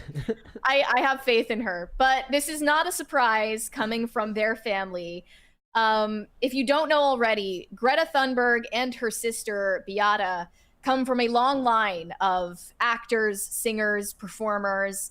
Greta Thunberg's parents are Svante Thunberg, a Swedish actor and producer, and Melina Ernman, a renowned opera singer. So this also mentioned that her father is also the son of an actor as well, Olaf Thunberg, who worked with the Royal Dramatic Theatre before becoming a producer. So this is an entertainment family, to say the least. Their mother also competed in Eurovision in the 2000s. Like, this is very much in the blood. So that's why they got such a problem with Israel, because something happened at Eurovision 20 years ago. But, like, weirdly enough, Greta, for some reason, didn't really have the creative chops to make it. She does a good Shrek impression. Does she? Yeah. I've never seen that before. Okay, so I have a question for you then. Can we get a documentary, like the next time they make a documentary about Greta, can we get like a crescendo, as they call it in the James Gunn world, needle drop with this rendition of I Will Always Love You? That would as be she's incredible. like hitting the shores of Palestine to preach climate change or something? Well, I like that Greta's sister is not an activist. I like that about her. I mean, like, she is. She's a self-described... She's a feminist. Well, she is a feminist, but like more in just the boilerplate way that every girl her age is. You know what I mean? Yes. Like, she's just a singer, and clearly she didn't take the bait when the interviewer wanted her to speak on climate change, and Palestine, and all the things that Greta concerns herself with. She's about her stuff. Like, she wants to be defined outside of her last name, which is why she goes by her stage name, Bia. And she says she doesn't want to live in the shadows of her older sister, who's known for challenging the government with her strong opinions on societal issues. And I think that's a refreshing change. You know, I think she's a talented person. Greta is not. Can we hear the Trump song? I want to hear the Trump song. It's not released yet, sadly.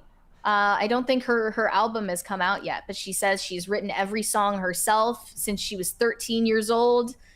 So I wonder what the song is called. Trump it's gonna card. be pretty interesting when that comes out. She was- also, of course, you know, takes a lot of risque photos for social media.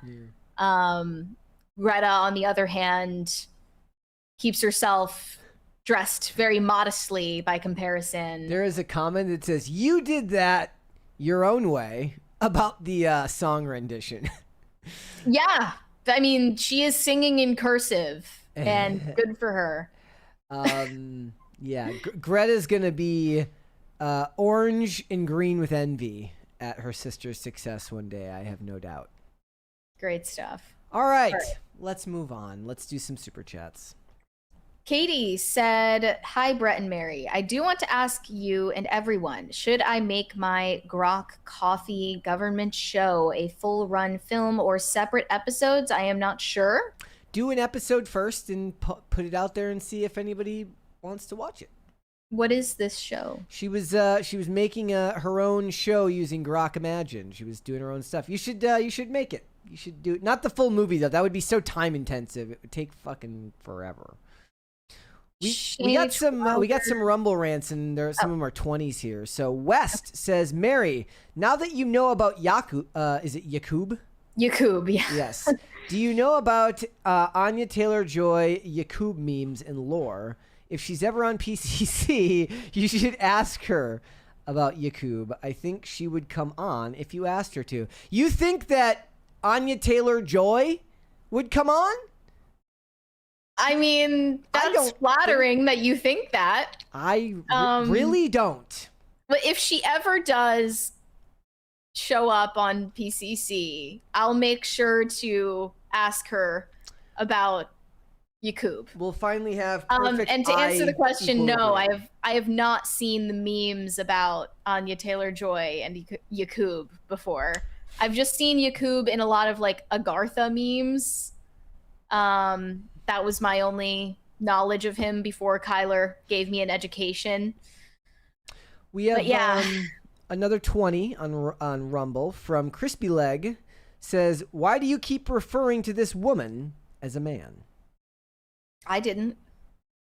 I don't think either of us. I didn't use any pronouns whilst talking about Elliot Page, but I also don't engage with that because I didn't get it. I don't know if I even mentioned Signin in my review. By the way, I think it was pronounced like two different ways in that movie, which was very frustrating. I think one was Sinin and one was Signin or something like that. They should have come to an agreement on the It's a pronunciation. correct pronunciation. It's a pronunciation thing. Yeah. Are there any others on? Yeah, we got some. So Broody Gambit says, I got out of my IMAX showing of the Odyssey 20 minutes ago. Decided to go at 11 a.m. today rather than 11 p.m. last night. At least to go and get a good seat. Well, hopefully it was a good one for you. The showing that I'm seeing tomorrow is an 11 a.m. And I'm thinking the vibe is not popcorn. Like, I'm not eating popcorn at 11 a.m. That's just too weird for me. So I think I might, as I always do, sneak in food. And I'm gonna, like, look, breakfast sandwiches are just so imminently portable. It seems like the most obvious choice. Made to be like, get a bacon, egg, and cheese from McDonald's. Yeah, I'm thinking McDonald's. McGriddle. Shane H. Wilder says, A internet show live was fun, but the negging was weak. Then again, I was part of a group that got banned from Dick's Last Resort for making the waiter cry. Okay. Oh my gosh. Okay. One more from Broody Gambit says, I have the WHD Ruse translation. I was assigned the Odyssey in 9th grade. I'm assuming that's pronounced differently. It's probably not Rouge, something like that. I don't know. It was my favorite book that I read in high school. The teacher saw how much I liked it and let me keep the copy and gave me the 97 movie. Wow. Well, then you should let us know how you felt about the movie. I would be interested to know what your thoughts were on how this adaptation held up for you as a fan of the book series, or of the books. Shane H. Wilder said, Happy Friday, Brett and Mary. I don't know what the A Internet Show Live was, but it was definitely a thing that happened. Kind of like a fever dream. Yeah, it was pretty chaotic, but that's to be expected. Now you know what it's like when we're recording our videos. It's not quite as off the wall, but it was fun. I wish we got some more questions, though. We had a lot of indispensable wisdom to share, and I just feel like people were not showing enough gratitude, so hence the negging. Shane H. Wilder said, also, all hell broke loose with the flooding in Texas right before PCC yesterday. Prayers for all of those affected and who lost their lives. Yes, absolutely. I hope that you weren't in the pathway of all of the weather over there. Let me see. Dingus Khan of Gongolia said, I'd rather have the apocalypse than see the United States turn communist. I think I'd rather the United States be taken over by communists than bring on the apocalypse, to be honest. But it's a tough choice. What would you say, Brett? You can find your way, albeit not easily, out of a communist revolution. Right. Whereas if it's the apocalypse, it's over for all of us. You've got a better chance of surviving albeit not by much, the communist revolution. So maybe stick with that if you had to choose between the two. Weary Traveler said it was good seeing you yesterday. Assume you're talking about me. Thanks for tuning in if you did. Shane H. Wilder said, breaking, Taylor Farms supplier of lettuce to Taco Bell is reportedly linked to cyclosporiasis outbreak. Ain't that some shit? Damn. I didn't hear about that, but not surprised.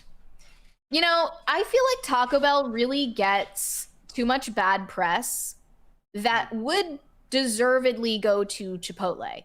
Chipotle has been caught giving people E. coli so many times over the years, and no one seems to care. Yeah.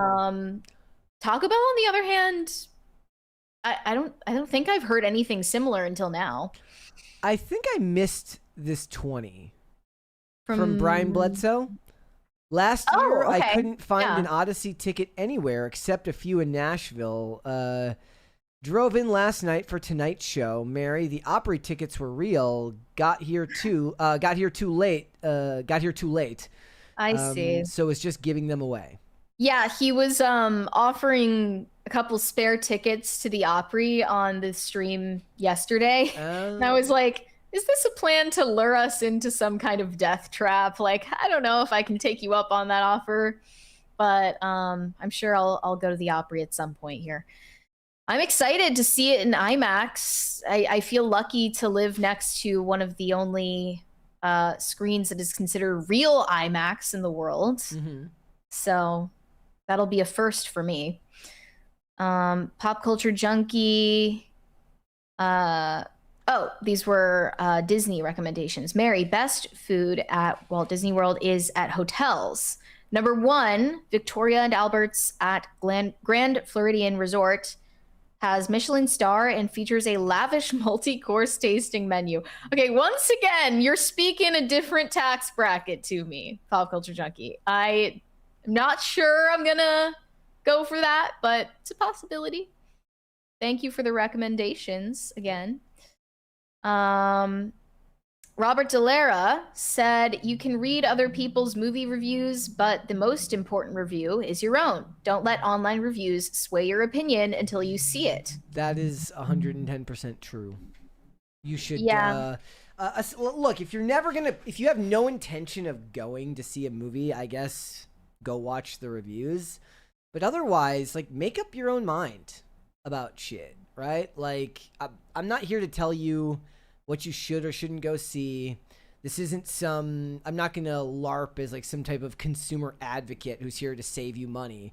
I go see shit, and if I like it, I like it. If I don't, it's whatever, whatever my opinions are shouldn't affect whether you go see it or not. But then again, I also said, like, it's basically true that maybe it's because it's the job, but the stuff they say on the press tour, I don't care. Like, it does not matter to me. John Leguizamo, perfectly fine in the movie. Now, I did think some people were, like, overstating how great he was. He was fine. But John Leguizamo could say all the stupid shit in the world, and I'm still going to watch John Wick. I might even rewatch the Super Mario Brothers movie once in a while, or whatever he's in. I'm not going to go see it because he's in it, but I'm not going to not go see something because he says stupid shit on the internet. Wasn't he like saying something about how the Odyssey is like a huge moment for I think so, yeah. Latino representation? He's like, this Greek movie is huge for Latino representation. Meanwhile, what about blind people? Taking a shit in the woods is an amazing milestone for Latino representation. Like, he could say anything, and it would be representation. See, if the people really wanted to push back on him, the smart thing to do would be like, why didn't you cast a blind guy? Huh? Like, I don't think oh, never mind. There's like one scene, I think, that's a flashback where he's like still got his sight or something like that. But otherwise, like, oh, I see how it is. You don't want to accurately show somebody with a handicap? What are blind people want to hear themselves on screen. Exactly. Is that why? Because they're not going to see the movie? Is that why you're doing this? That's some bullshit. Oh, that's some capitalist bullshit. That's some ableist bullshit. Mr. Leguizamo. Corey Anderson said, I know Elliot Page is a woman because she is too emotional. Men do not do that. This is true. Men generally do not cry in public. Shane H. Wilder said, why does Ellen sound like Gollum if Gollum smoked a carton of Marlboro Reds and chased it with a bottle of wild turkey? Well, testosterone will do crazy things to your body. The voice is generally the most jarring aspect of it. Brian Bledsoe, heading into the theater, so catch the rest later. Missed my previous 20. Apologies for that, even though I guess you're not here anymore. Thank you. Robert Delara said, Elliot Page is a prisoner of her own mind. She will have to live with that for the rest of her life. Thank you. Thank you, guys.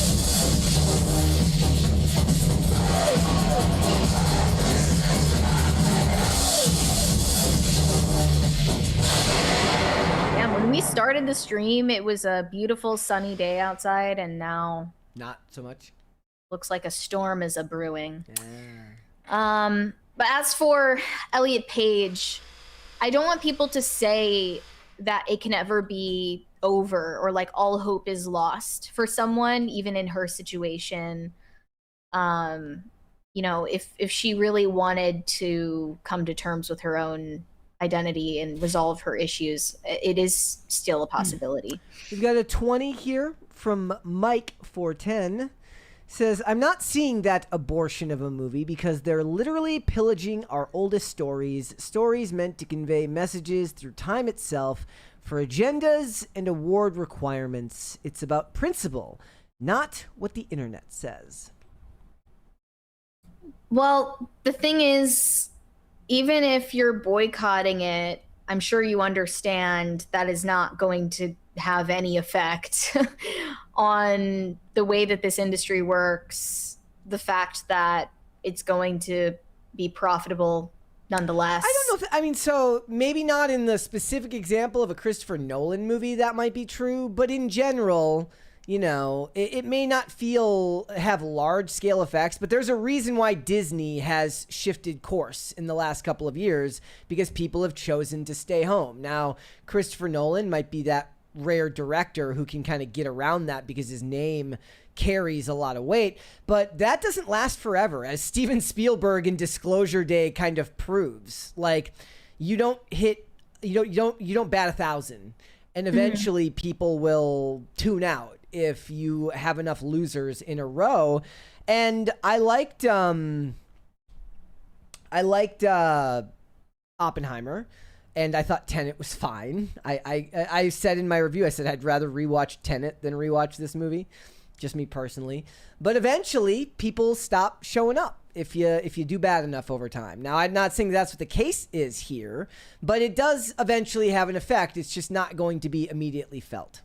A question: do you think that if COVID had never happened, that Tenet would have been profitable? No. You think it would have flopped? I don't know. That's a really interesting question. I'd have to see what his movie was. What was Nolan's movie before Tenet? Would that have been Dunkirk? Was it? Like in 2017?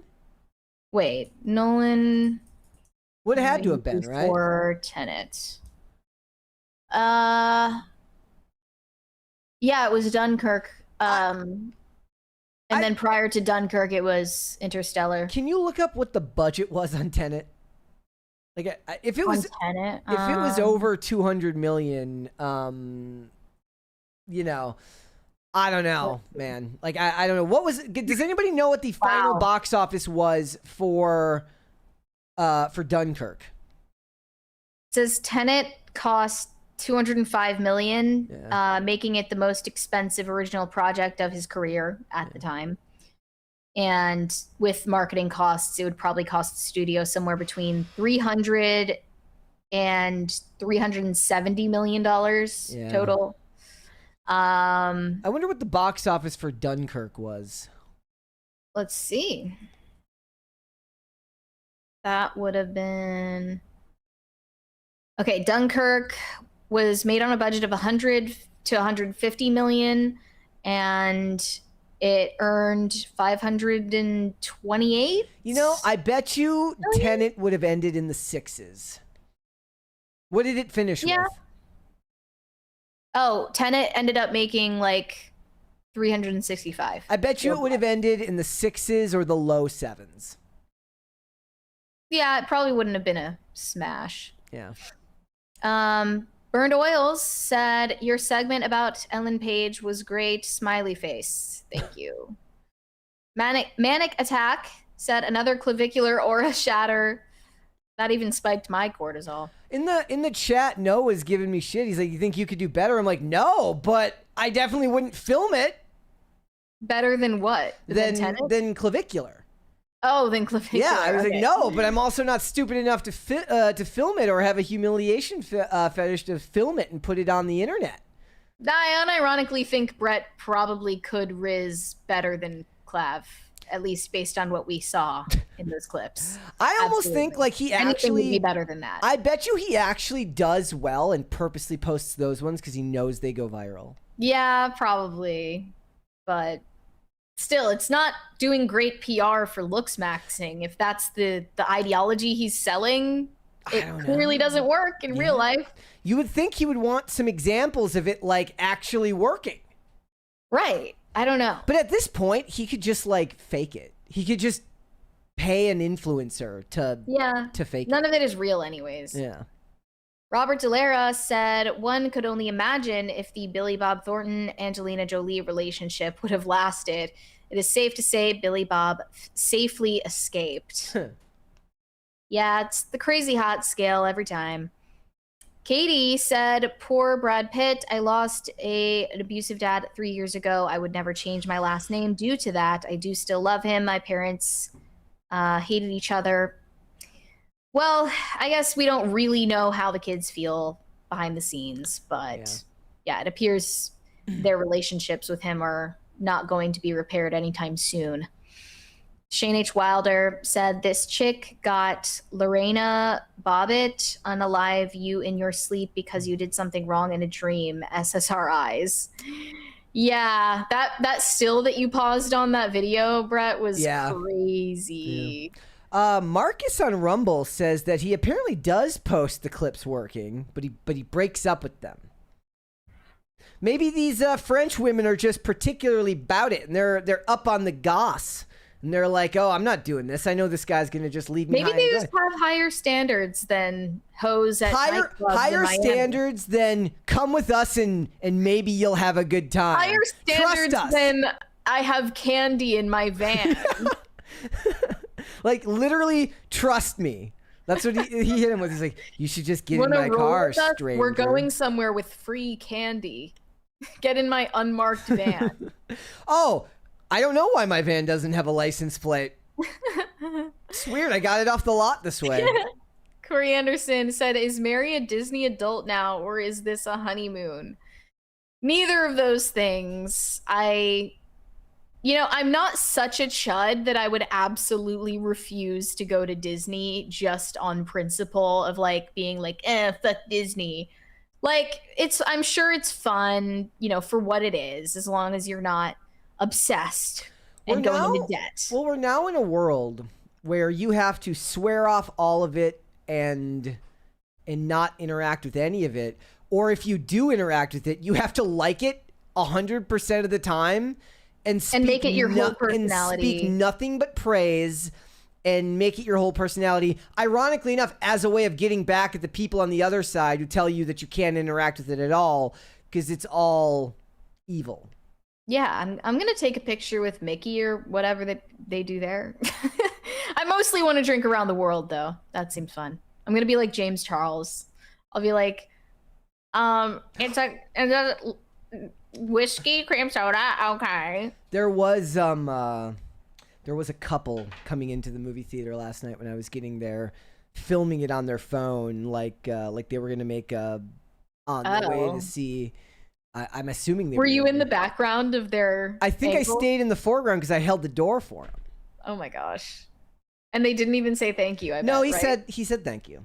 Okay, he said thank you. He was playing. Not playing into the stereotype. I will say that he seemed more into filming the video than she did. She was like on the phone talking about something else. Interesting. And he was like, on my way to see Oppenheimer. I'm assuming they were going to see, or not Oppenheimer. I usually, when I see that, I assume people are filming it for Snapchat stories, not to post.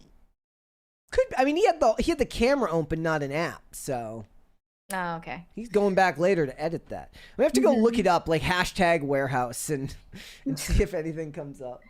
Shane H. Wilder said, and people wonder why I think Hereditary and Midsommar have a demonic curse. Absolutely. I totally agree. 200 Watt Studio said, no Greta Thunberg. Yoko Ono Thunberg. Not that Jon Stewart said second cringe of the day. Yeah. Shane H. Wilder said, is that a dying cat? Okay, come on, guys. She's a talented singer. You can tell that much. You might not like her style. No, she made some weird choices with like the weird hiccuping she was doing in the middle there, where it seemed like she was having like she ate some of that Taco Bell lettuce. But that's a stylistic choice. She is a powerhouse vocalist, and her runs are insane. Like, she can hit some crazy notes.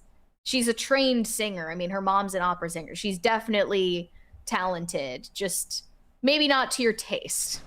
Wait. Have you seen the rest? Life treats you kind, and I hope you have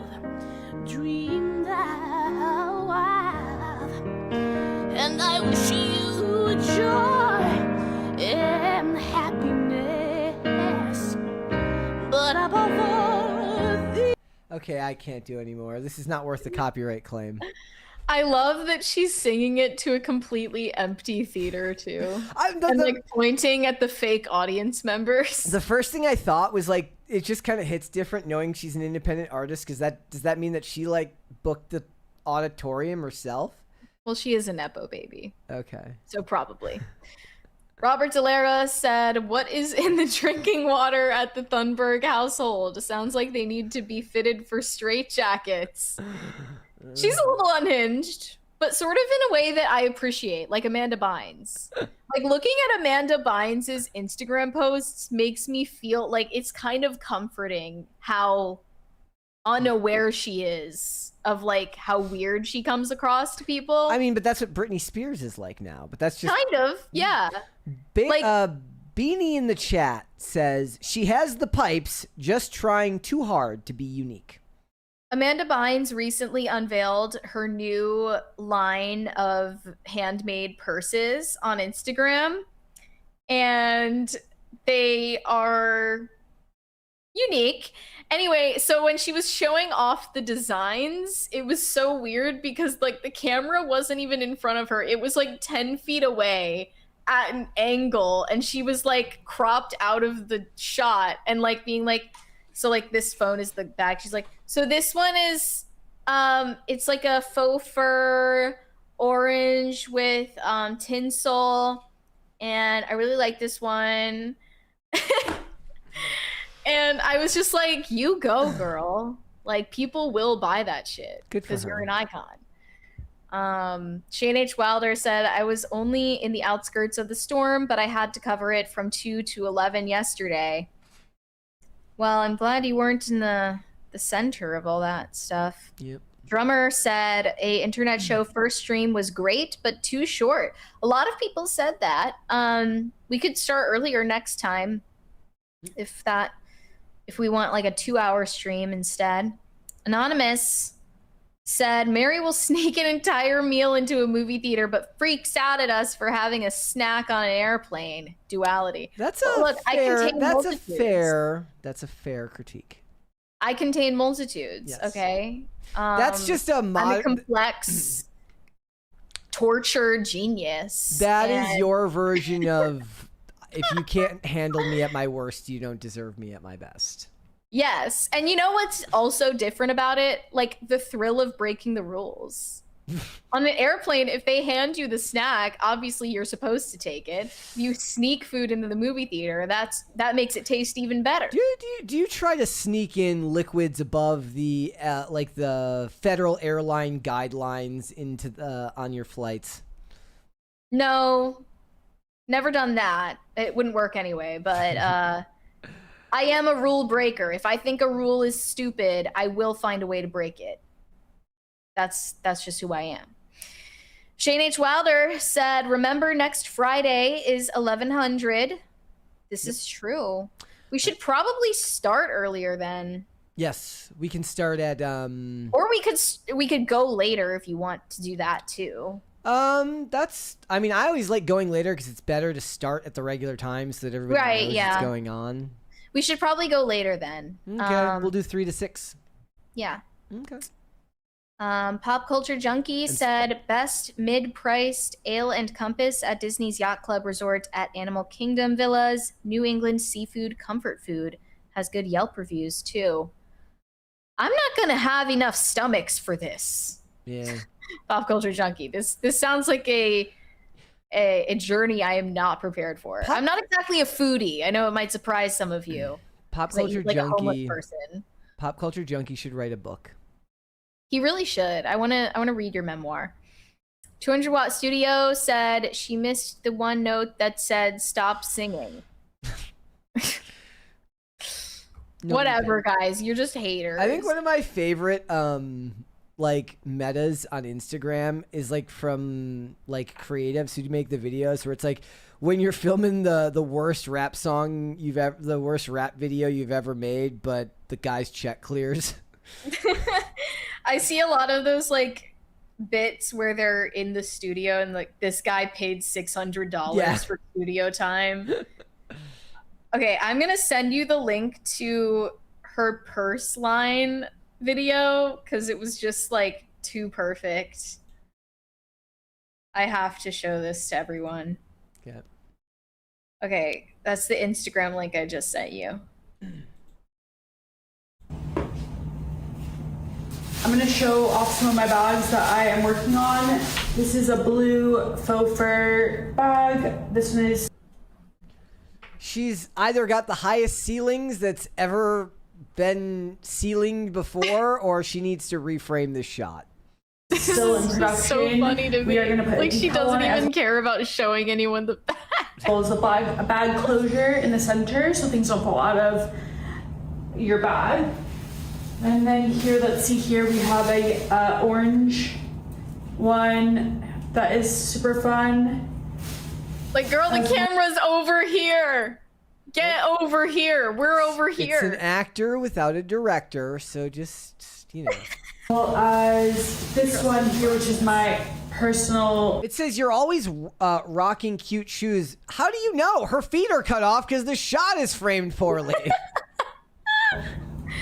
This is just, I love this one. This one is it for me. Okay. Then what else do we have here? We have a blue with black ombre faux fur. This one here is super cute as well. And then, let's see, this one is probably the one that I would want to wear the most, but we are gonna put structure in it. Right now it's just kind of like, it needs some sort of structure. So we're gonna take care of that. Like, all she has to do is move a couple inches to her right, or to her left. Excited, wanted to show the process of working on these bags. And you know what it is she's a brave soul who filmed with the back camera rather than the front camera, so she can't actually see herself in the shot. I see. That makes sense. I applaud her risky effort. Doesn't always pan out.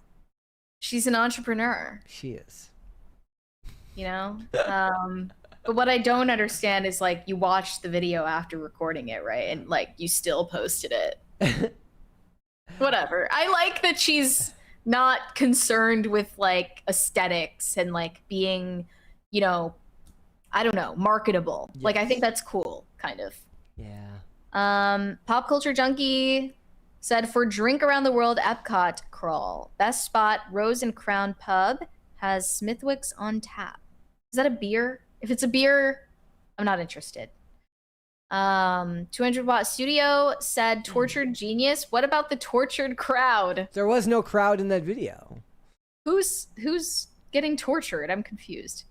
Shane H. Wilder said, sneak in a rotisserie chicken. I wouldn't take it that far because, like, that gets messy quick. I love the videos of the people, like, literally making full meals in the theater. I don't know how they do that. I'm assuming they just, like, go into empty theaters to do it, but it's always with the light. They actually do it with the lights down, so I don't know how they end up pulling that off. High Voltage 75 said, Mary, I'm a rule breaker. Also, Mary, HOAs are great. Okay, listen. This is why the saying goes that some rules are made to be broken. Not all of them, only some of them. Rules that are stupid are made to be broken. Some rules are not stupid and should exist and should be followed. See what I mean? Amen.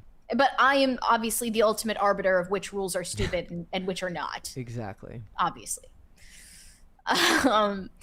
Carnell said, Mary, thoughts on people wearing PJs whilst going to the movie theater? Not as egregious as wearing them on an airplane, but I'd like to hear your take. Well, I think that would depend on who you ask, whether you would be worse wearing them to the movie theater or the airport. But, because if anything, you have more of an excuse at the airport because the flight could be really long, you know? But, I'm not in favor of people wearing pajamas in public in general, no matter where they're going.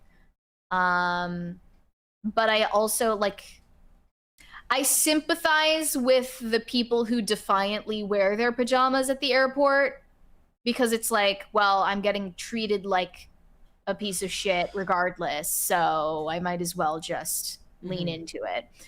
But yeah, the weirder thing to me is the people who bring pillows and blankets to the movie theater. That shit is weird. They did that yesterday. Like, are you just planning to sleep in there? You have a bed for that. There was a guy who came in there, and he just proudly carried around his blanket. That is so weird to me. It's not even that cold in there. Nope. They have seat warmers, too. Yep. Shane H. Wilder said, look, she probably has a nice voice, but it is the way she's purposefully hitting all the wrong notes. That's not hitting the wrong notes, though. Those are the right notes that she came up with. Mm-hmm. Straight Rippin' 93 said, I like turtles. I like Toidos. I think that is our last super chat, unless there are more. We have one more from Shane H. Wilder, who says, I have snuck in sushi before, but I brought my metal travel chopsticks so I didn't annoy people snapping apart the wooden ones. Well, I mean, that one pull apart would have been fine, I'm sure.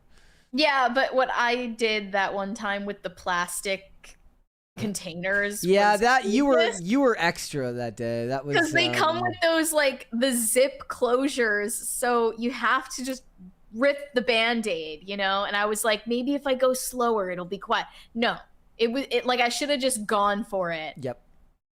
That was a brutal one. I'm a menace to society. That's what we've learned today. All right, ladies and gentlemen, before we go, would you guys hit the like button on this video and subscribe to the channel if you are new here, if you've not subscribed here yet already. Also, after the episode, please go and check out the review I did for the Odyssey. You might be interested to hear my thoughts on the matter. It's in the description of this video. It's also in the live stream pinned comment, so thank you guys so much for that. Mary, where can they find you? You guys can send me validation on Instagram. That is Mary Archived. Or you can send me hate on X. That is also Mary Archived. And help me get TikTok famous. That is also Mary Archived. Perfect. If you guys want to follow me, Instagram and X at Brett Dasovic on both of those platforms. PCC, 5 days a week, Monday through Friday, 3 p.m. Eastern, noon Pacific. Amazon Music, Apple Podcasts, Pandora, Spotify. If you want to listen rather than watch, you can also rate and review on Apple Podcasts and on Spotify. Great way to help us out as well, so thank you guys so much for that. If you want to follow us on social media, Twix, at popculture_show, Facebook, at popculturecrisis, Instagram, at popculturecrisispod. Guys, we will be back with another episode on Monday, and episode 1100 as next Friday. Looking forward to it. Also, stay tuned. I will be having a bonus in-depth discussion with Kino Corner, which is going to be a lot of fun discussing the Odyssey. He has read the books. He's got lots of thoughts, so stay tuned for that video over the weekend. We will see you guys on Monday. Bye, everybody.